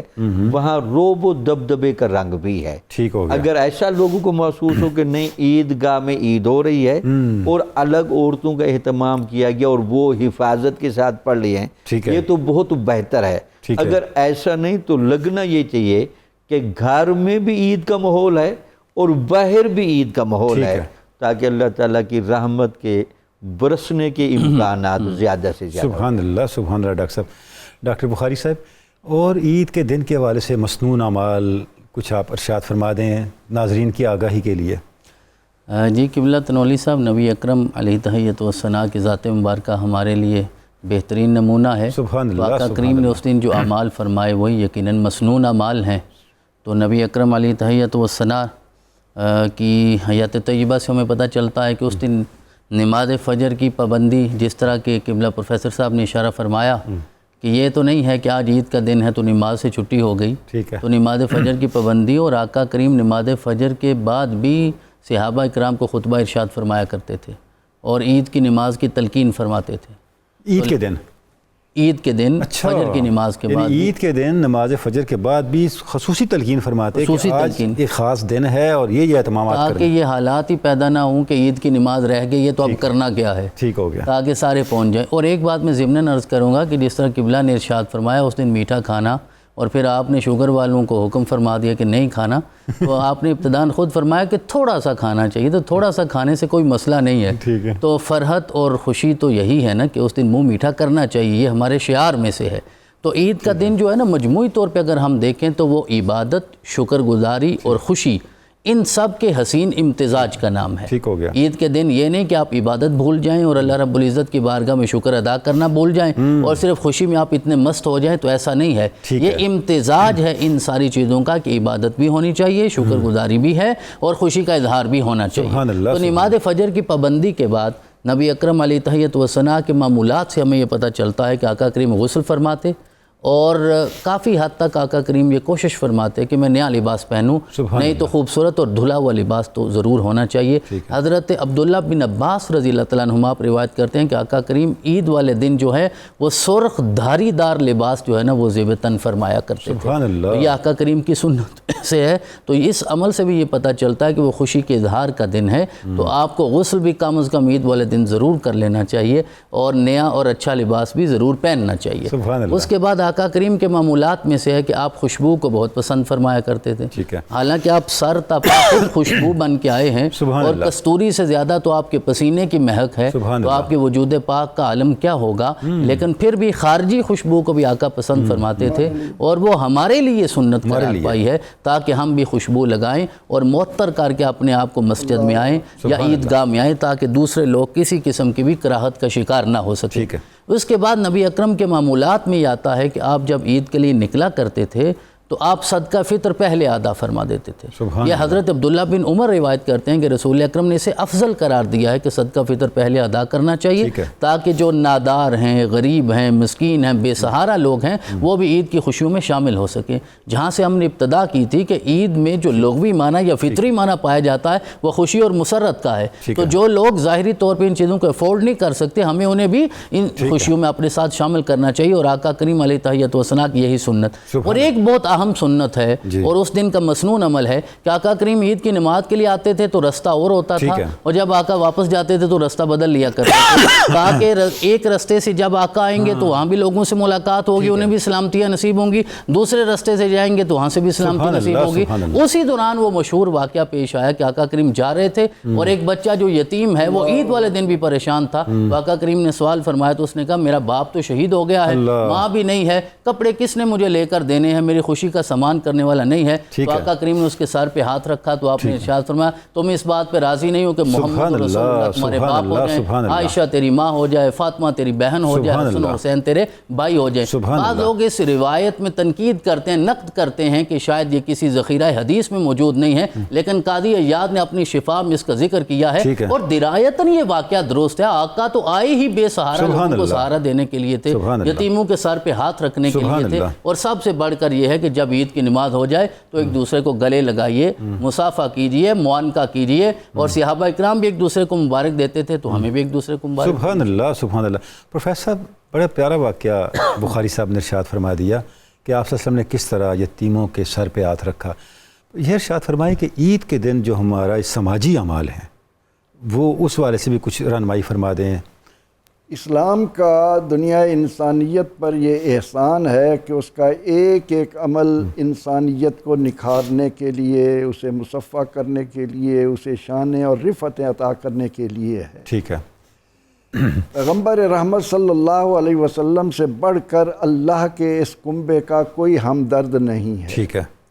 اور اللہ کے نبی علیہ السلام نے الخلق و عیال اللہ فرما کر سبحان اللہ کہ مخلوق اللہ کا کنبہ ہے، اور معاشرتی زندگی میں جو شخص اس کنبے کی فلاح و بہبود کے لیے اپنے آپ کو وقف کرتا ہے اس کا اللہ کے ہاں اتنا ہی درجہ بلند ہوتا ہے۔ سبحان اللہ۔ اور اس ضمن میں پیغمبر رحمت صلی اللہ علیہ وسلم نے انسانیت کو جو شرف عطا کیا اپنے اس ارشاد مبارکہ کے ذریعے کہ خیر الناس، یا خیر المومنین نہیں کہا، خیر المسلمین نہیں کہا، ٹھیک ہے، خیر و امتی نہیں کہا، خیر الناس من ینفع الناس، ٹھیک ہے، تمام بنی نو انسان میں سب سے بہتر وہ ہے جو بنی نو انسان کے لیے خیر کے، بھلائی کے، ان کے بہبود کے، ان کے نفع رسانی کے لیے کام کر رہا ہے۔ سبحان اللہ۔ تو اس لیے رحمت عالم صلی اللہ علیہ وسلم نے بے سہارا لوگوں کا سہارا بننے کے لیے،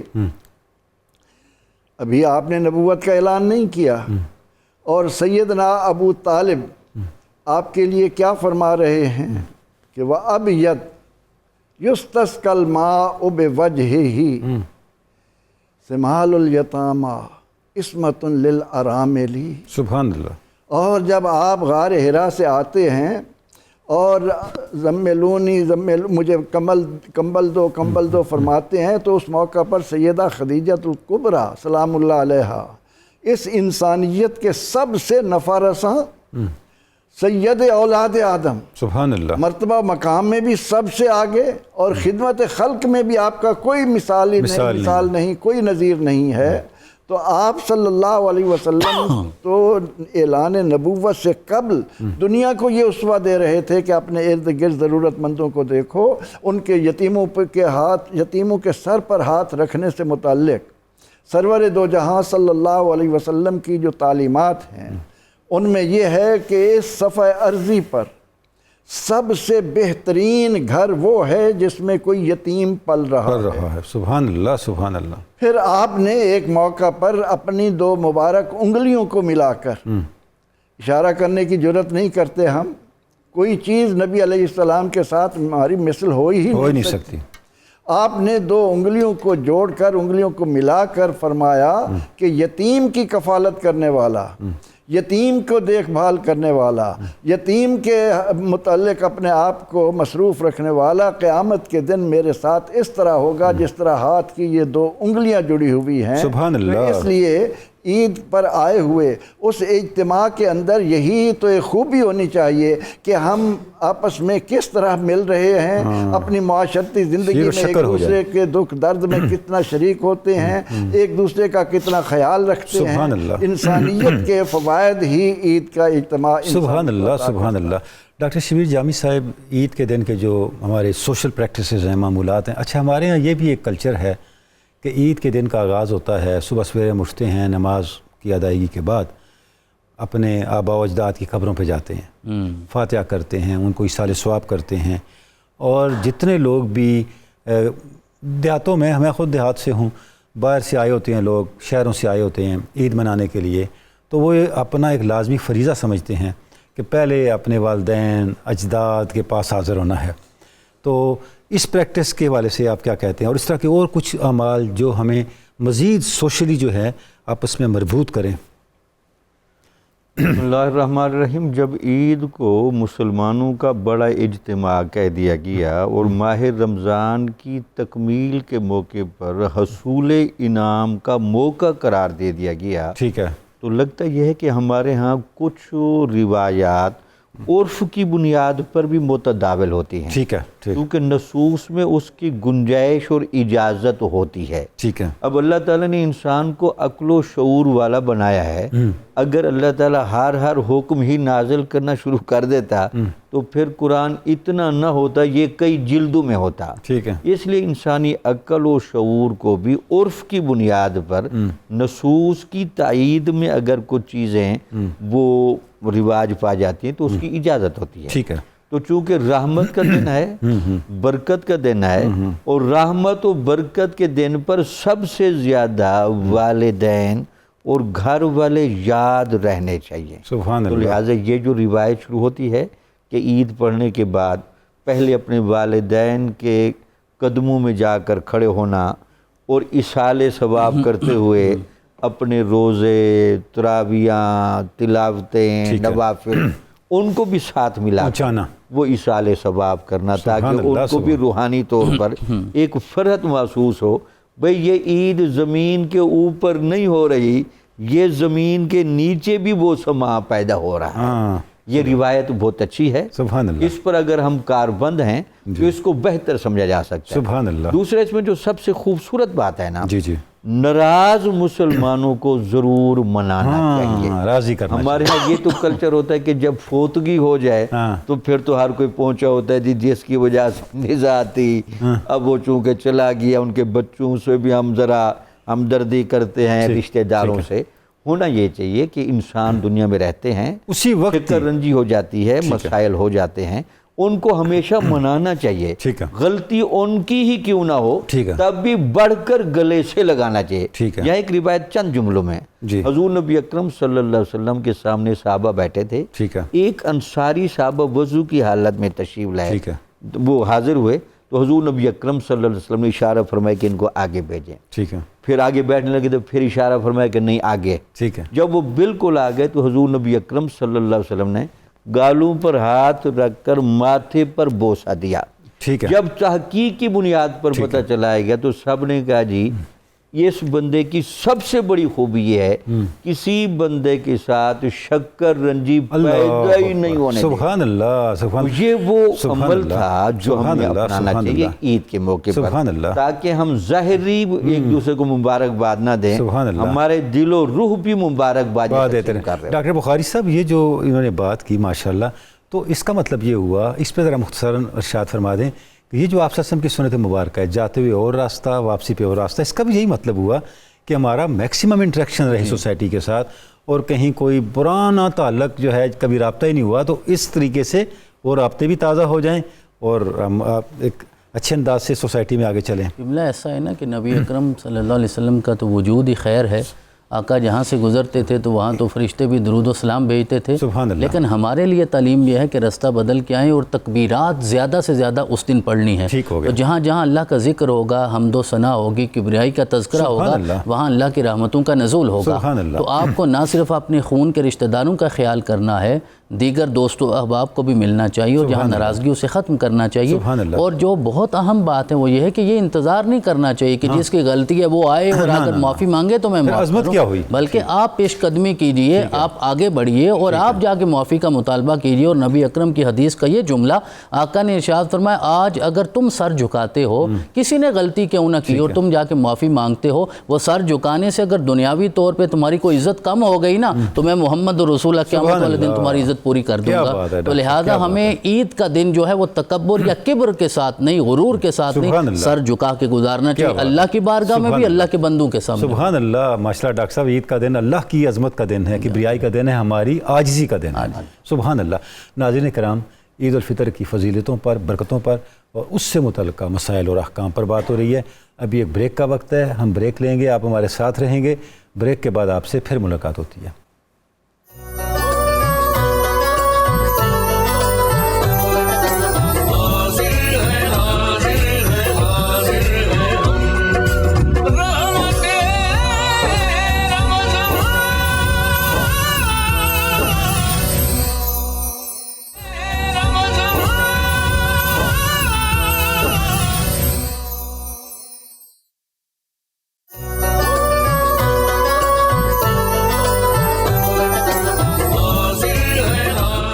ویلکم بیک ناظرین کرام، آپ کو 92 نیوز کی رحمت رمضان سحری ٹرانسمیشن میں ایک بار پھر خوش آمدید کہتے ہیں. ناظرین کرام، آج ہم نے عید الفطر کے فضائل پر، مسائل اور احکام پر گفتگو کی. ناظرین کرام، ہم اللہ رب العزت کا شکر ادا کرتے ہیں کہ اس کی توفیق سے ماہ رمضان کے ان دنوں میں، سحری کی مبارک ساعتوں میں بھی اور افطار کی ساعتوں میں بھی اللہ کے حضور ہم حاضر رہے. آپ کے ساتھ ہمارا رابطہ رہا، آپ کے ساتھ ہمارا مکالمہ رہا، آپ ہماری نشریات کا حصہ رہے. اہل علم ہماری ان نشستوں میں، اس ٹرانسمیشنز کے اس سلسلے میں ہمارے ساتھ شامل رہے، آتے رہے. اور ناظرین کرام، یہ ایک یادگار سفر تھا، سعادتوں بھرا سفر تھا، جس میں ہم نے ایک فیملی کے طور پہ پارٹیسپیٹ کیا، اور آپ میں سے جن احباب نے بھی لائیو کالز کے ذریعے شرکت کی وہ صرف چند احباب نہیں تھے. ہم ایسا ہی محسوس کر رہے ہیں کہ آپ سب ناظرین ان کے ذریعے سے ہماری نشریات میں لائیو موجود تھے اور آپ کے ساتھ ہم مسلسل رابطے میں تھے.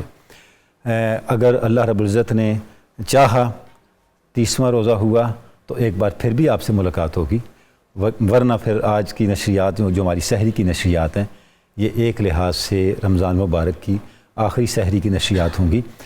اب ہم ناظرین کرام سحری کرنے کے لیے وقفے کے لیے جائیں گے، لیکن وقفے کے بعد پھر بھی ملنا ہے ہم نے، کیونکہ وقفے کے بعد درس مثنوی کا سیگمنٹ ہوگا، اور درس مثنوی کے بعد ائمہ اہل بیت اطہار کی مناجات میں سے ایک منتخب حصہ پڑھنے کی ہم نے سعادت بھی حاصل کرنی ہے.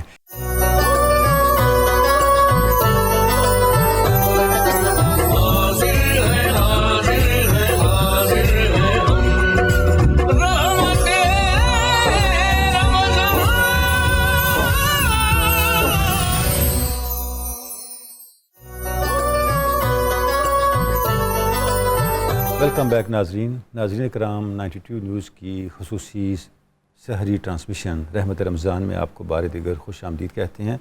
ناظرین کرام، اب وقت ہوا ہے درس مثنوی کا. مولانا روم کی مثنوی مانوی سے ہم کچھ منتخب اشعار پڑھتے ہیں اور مولانا روم کے بیان کیے ہوئے حقائق، معارف جو ان اشعار میں مولانا بیان کرتے ہیں انہیں سمجھنے کی کوشش کرتے ہیں. ناظرین کرام، تصوف عمل کا نام ہے. صوفیاء وہ شخصیات ہیں جو اہل ذوق کہلاتے ہیں، یعنی وہ چکھتے پہلے ہیں بتاتے بعد میں ہیں، تجربہ پہلے کرتے ہیں بات بعد میں کرتے ہیں. کار مرداں روشنی و گرمی است. اس لیے مولانا نے فرمایا کہ مرد وہ ہیں جن کی زندگی، جن کا طریقہ عمل ہے، اندھیروں کو روشنیوں میں بدلنا ہے. یہی وجہ ہے کہ تصوف کا کوئی نقطہ جب مولانا بیان کر رہے ہوتے ہیں مثنوی کے اندر تو وہ اس کی صرف فکری جہت کو یا عارفانہ جہت کو ایڈریس نہیں کرتے، بلکہ اس کے عملی پہلو کو بھی اتنی شرح و بسط کے ساتھ بیان کرتے ہیں کہ وہ حقیقت کھل کے سامنے آ جاتی ہے کہ اس پہلو کو، تصوف کے اس پہلو کو کس انداز سے یا اس نقطے کو کس انداز سے عمل میں ڈالنا ہے. آج جس نقطے کے پہ ہم بات کر رہے ہیں مثنوی کے اشعار کی روشنی میں وہ یہ ہے کہ ذکر الہی بندہ مومن کو کس طرح بدلتا ہے.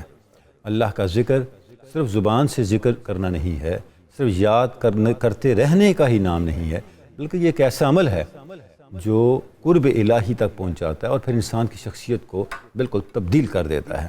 مولانا فرماتے ہیں عشق آمد عقل او آوارہ شد، صبح آمد شمع او بیچارہ شد.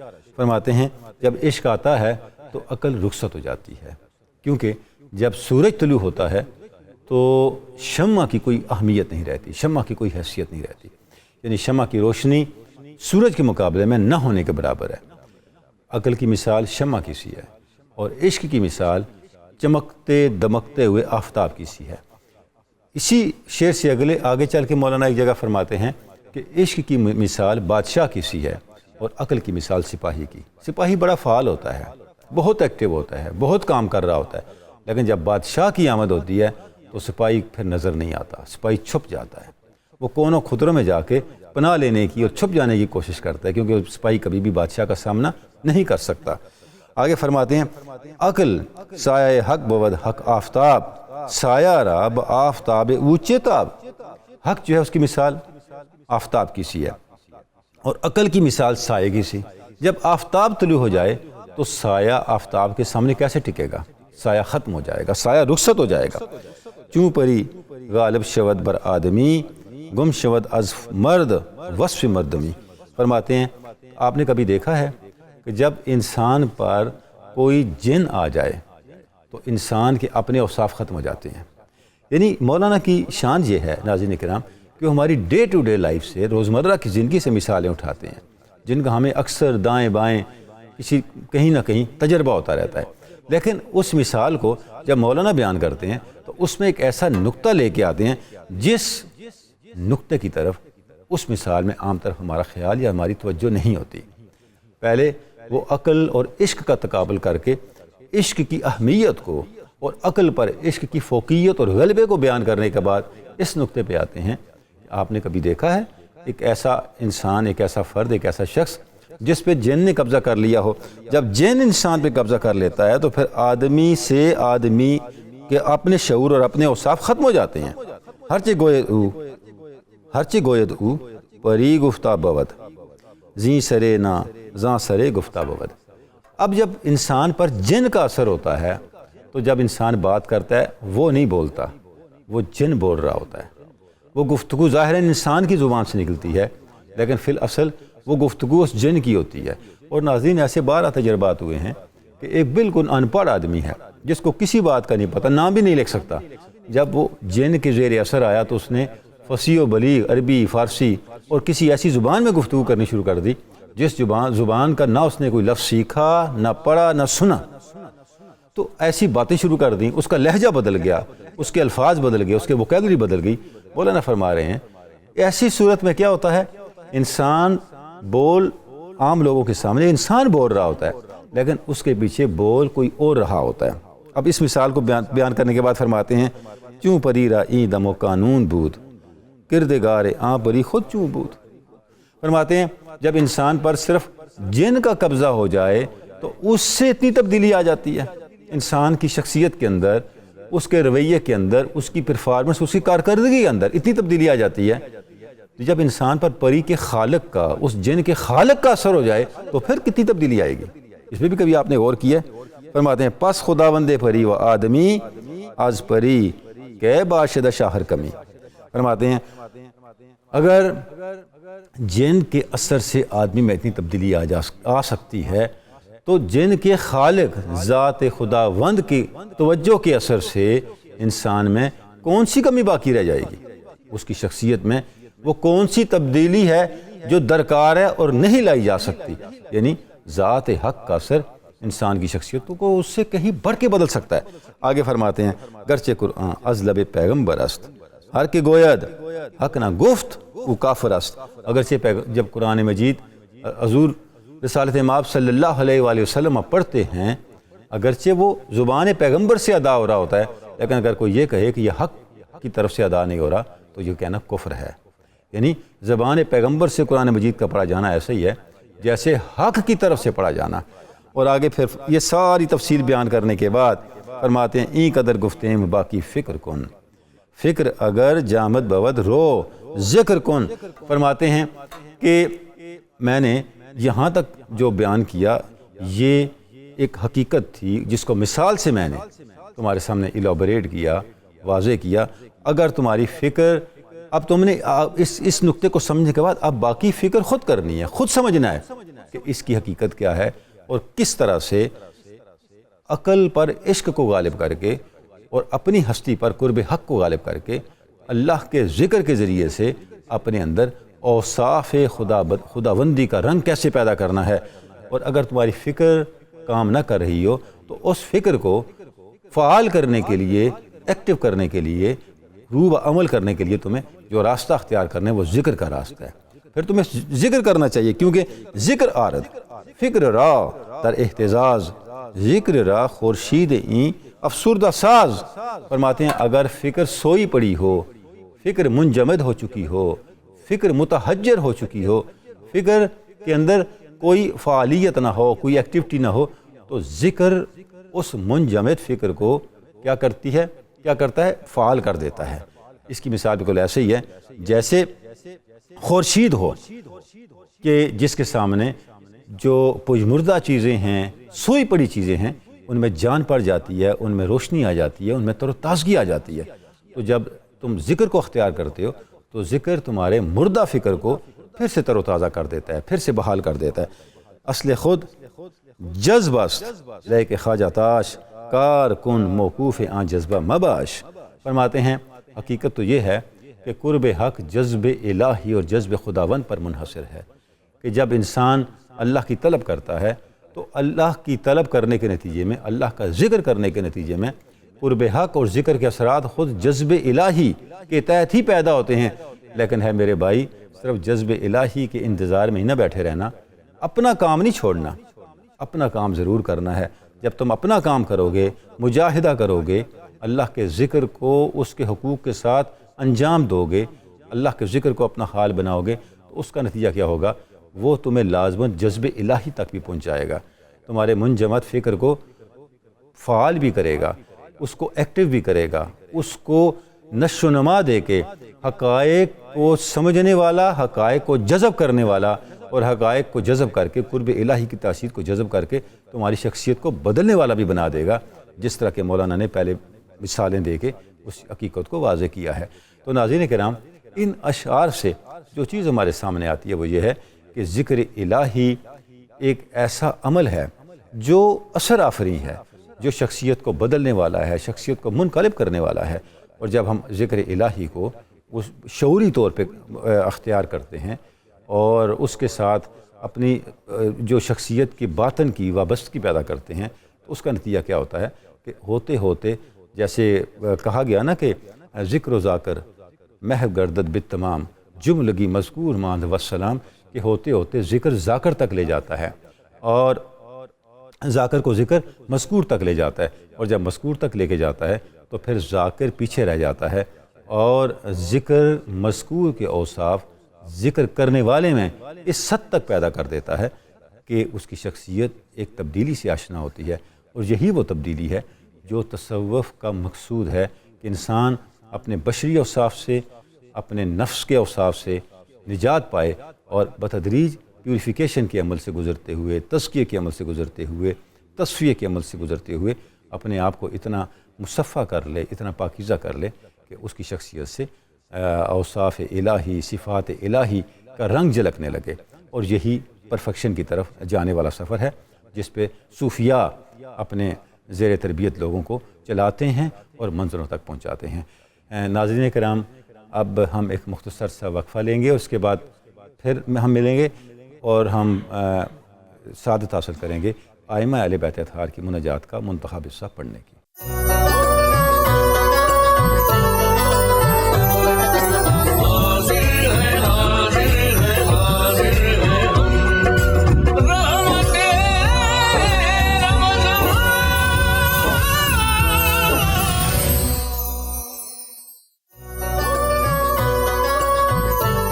ویلکم بیک ناظرین کرام، اب وقت ہوا ہے ائمہ اہل بیت اطہار کی مناجات میں سے منتخب حصہ پڑھنے کی سعادت حاصل کرنے کا. ناظرین کرام، ہم امام زین العابدین سید الساجدین کی مناجات میں سے ایک منتخب حصہ پڑھیں گے، اور یہ وہ مناجات ہے جسے مناجات المستغفرین کا عنوان دیا گیا ہے.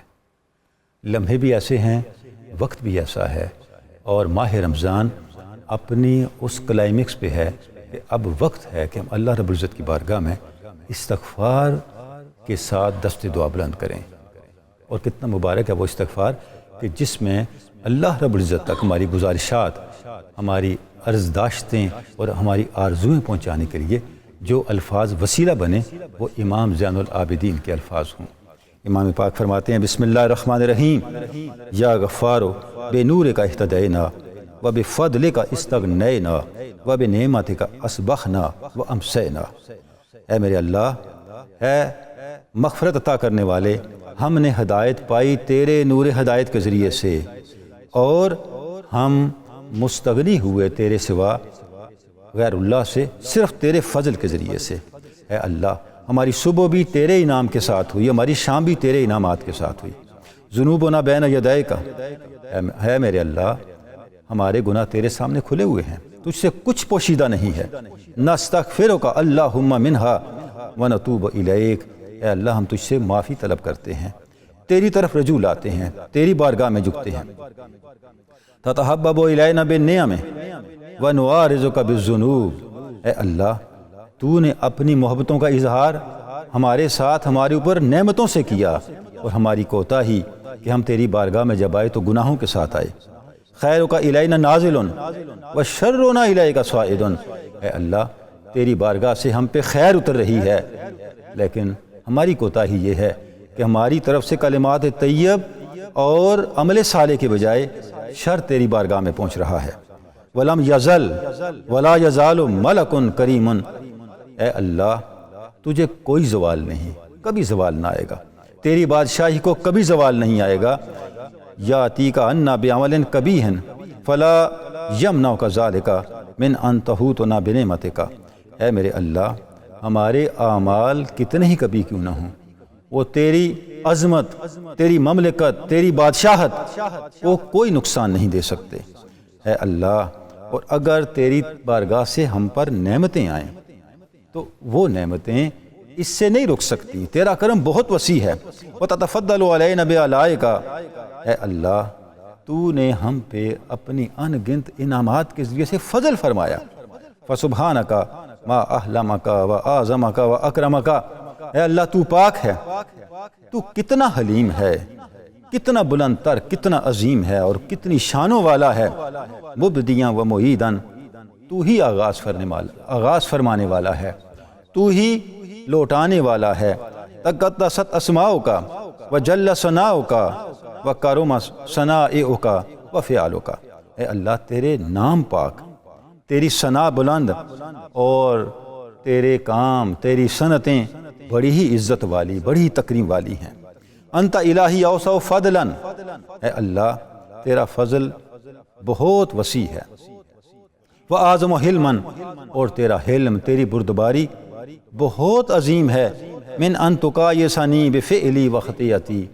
یہ تیری شایان شان نہیں لگتا کہ تو میرے ساتھ میرے اعمال اور میری خطاؤں کے جیسا سلوک کرے گا.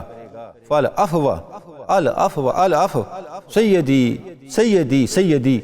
اے میرے مولا، ہے میرے آقا، ہے میرے آقا، تیری بارگاہ میں معافی کا سوال ہے، تیری بارگاہ میں عفو و درگزر کا سوال ہے. اللہم اشغلنا بذکرک. اے اللہ، ہمیں اپنے ذکر میں مشغول فرما. وَأَعِذْنَا مِن سَخَطِکَ. اے اللہ، اپنی ناراضی سے ہمیں اپنی پناہ میں لے لے. وَأَجِرْنَا مِنْ عَذَابِکَ. اے اللہ، ہمیں اپنے عذاب سے بچا لے.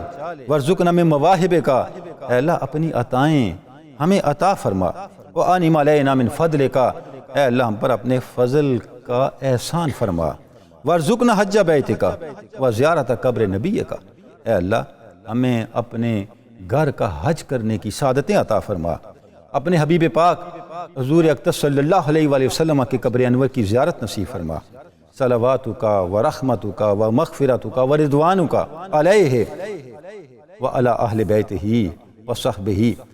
اے اللہ، اپنی رحمتیں، اپنی برکتیں، اپنی مغفرت، اپنی رضوان، اپنی رضا حضور اقدس صلی اللہ علیہ وآلہ وسلم پر، آپ کے اہل بیت پر اور آپ کے اصحاب پر اتار. انک قریب مجیب. تو قریب بھی ہے، تو سننے والا بھی ہے، تو دعاؤں کا جواب دینے والا بھی ہے. وارزقنا عملا بطاعتک. اے اللہ، ہمیں وہ عمل کرنے کی توفیق عطا فرما جو تیری اطاعت کا حامل ہو. وتوفنا علی ملتک. اے اللہ، ہمارا انجام اپنی ملت پہ کیجئے. وسنت نبیک وسنت نبیک. اور اپنے حبیب پاک کی سنت پر کیجئے. محمد صلی اللہ علیہ وآلہ وسلم وعلی صحبہ. اے اللہ، آپ صلی اللہ علیہ وسلم پر صلاۃ ہوں، سلام ہوں، آپ کی آل پر، آپ کے اصحاب پر. اللہم اغفر لی ولوالدی وارحمہما کما ربیانی صغیرا واجزہما بالاحسان احسانا وبالسیئات عفوا وغفرانا. اے اللہ، مجھے مغفرت عطا فرما، میرے گناہ معاف فرما، میرے والدین کے گناہ معاف فرما. ان پر اس طرح رحم فرما جس طرح انہوں نے مجھے اس وقت رحم کی کیفیت کے ساتھ پالا جب میں کچھ نہ تھا، میں چھوٹا تھا، ناتواں تھا، اور انہیں احسان کا بدلہ احسان عطا فرما. اے اللہ، وبالسیئات عفوا وغفرانا. ان کی سیئات، ان کی غلطیاں، کوتاہیاں معاف فرما، انہیں مغفرت عطا فرما. اللہم اغفر للمؤمنین والمؤمنات الاحیاء منہم والاموات وتاب بیننا وبینہم بالخیرات. اے اللہ، مومنین کو، مومنات کو، سب کو مغفرت عطا فرما، چاہے وہ زندہ ہوں یا اس دنیا کو چھوڑ کے تیری بارگاہ میں پہنچ چکے ہوں. سب کو خیرات سے نواز دے، اپنی عطاؤں سے نواز دے. ناظرین کرام، اس مناجات میں ہم دیکھتے ہیں کہ کیا اسلوب ہے امام پاک کا، کس انداز کے ساتھ آپ مانگ کیا رہے ہیں اللہ رب العزت کی بارگاہ سے. مغفرت کا سوال کر رہے ہیں اور اس کے ساتھ اللہ رب العزت کی بارگاہ سے تسبیح کا اور ذکر کی توفیق کا سوال کر رہے ہیں. گویا بندے کی بندگی یہ ہے کہ وہ اللہ کی بارگاہ سے اللہ کی بارگاہ میں حاضری کی استعداد کی دعا کرے، اس کا سوال کرے کیونکہ یہ سوال ہر عطاؤں کو یقینی بنانے والا اور ہر عطاؤں تک پہنچنے کی طاقت دینے والا، توفیق دینے والا سوال ہے۔ جب یہ سوال قبول ہو جائے تو اس کا مطلب کیا ہوا کہ آپ اللہ کی بارگاہ سے وہ مانگ رہے ہیں جو اللہ کی منشا ہے، جو اسوہ انبیاء ہے۔ جب ہم امام زین العابدین کی اس دعا کو دیکھتے ہیں تو ہمارے سامنے حضرت موسیٰ علیہ السلام اور حضرت ہارون علیہ السلام کی دعا آتی ہے، جیسے وہ کہہ رہے ہیں اے اللہ ہمیں یہ توفیق دے کہ نسبحک کثیرا ونذکرک کثیرا انک کنت بنا بصیرا۔ اے اللہ ہمیں ایسا بنا ہم کثرت سے تیرا ذکر کریں، ہم کثرت سے تیری تسبیح کریں، کیونکہ ہم ہر وقت تیری نگاہوں میں ہیں، تو ہمیں دیکھ رہا ہے۔ جب تو ہمیں دیکھ رہا ہے تو ہے میرے مولا ہمیں ایسا بنا کہ تیرا ہمیں دیکھنا ہمارے لیے تیری خوشنودی کا باعث بنے۔ اور اس سے پہلے خود اللہ رب العزت نے اسی چیز کی تو طلب کی سیدنا موسیٰ سے، سیدنا عیسیٰ سے، وَاسْتَنَعْتُكَ سیدنا ہارون سے، وَاسْتَنَعْتُكَ لِنَفْسِي وَلَا تَنِيَا فِي ذِكْرِي۔ اے موسیٰ ہم نے تجھے اپنے لیے بنایا ہے، جو بھی کرو ہماری یاد میں کوتاہی نہیں کرنا۔ ناظرین کرام، یہ تو ایک مثال ہے، انبیاء کی ساری دعاؤں کو سامنے رکھ لیں، ہم دیکھتے ہیں جس طرح انبیاء دعائیں کرتے ہیں اللہ رب العزت کی بارگاہ میں، وہ دعائیں جب آرزوؤں میں ڈلتی ہیں تو وہ ایک مجسم آرزو بن کے حضرت امام زین العابدین کی مناجات میں نظر آتی ہیں۔ اور ناظرین کرام، امام زین العابدین کی مناجات ایک طرف قرآن مجید کی آیات کے ساتھ جڑی ہوئی ہیں، حضور اقدس حضور رسالت مآب صلی اللہ علیہ وآلہ وسلم کے فرامین کے ساتھ، آپ کی دعاؤں کے ساتھ جڑی ہوئی ہیں، اور دوسری طرف ان کا ایک تسلسل ہے ان مناجاتوں کا صالحین امت کے اندر، اولیاء امت کے اندر۔ آپ حضور غوث ثقلین کی مناجات کو دیکھیں، اولیاء کاملین کی مناجات کو دیکھیں، یہ الفاظ، یہ لہجہ، یہ انداز، یہ اسلوب ہمیں تمام اولیاء امت کی دعاؤں میں اور ان کے اظہار بندگی میں رواں دواں نظر آتا ہے، کیونکہ یہ ٹیسٹڈ، آزمایا ہوا، آزمودہ اسلوب ہے اللہ رب العزت کی بارگاہ میں قبولیت کے حوالے سے۔ بارگاہ رب العزت میں دعا ہے کہ ہمیں حضرت امام زین العابدین سید الساجدین کی یہ جو کلمات طیبات ہیں، دعائیں ہیں، مناجاتیں ہیں، ان کی برکتیں عطا ہوں اور ہمارے ظاہر و باطن کی ظلمتیں انوار میں بدل جائیں۔ ناظرین کرام، کراچی اور اس کے مضافات میں سحری کا وقت قریب ہے، اور اس کے ساتھ ہی ہم اپنی نشریات کے بھی اختتام پہ پہنچ رہے ہیں۔ اب ہم آپ سے اجازت چاہیں گے۔ اللہ رب العزت ہمارے حال پہ لطف و کرم فرمائے، اور یہ برکتیں ماہ رمضان کی جو ہم نے سمیٹی ہیں سال بھر ہمارے ہمراہ رہیں، اور ہم کبھی بھی اللہ سے اور اس کے ذکر سے غافل نہ ہوں۔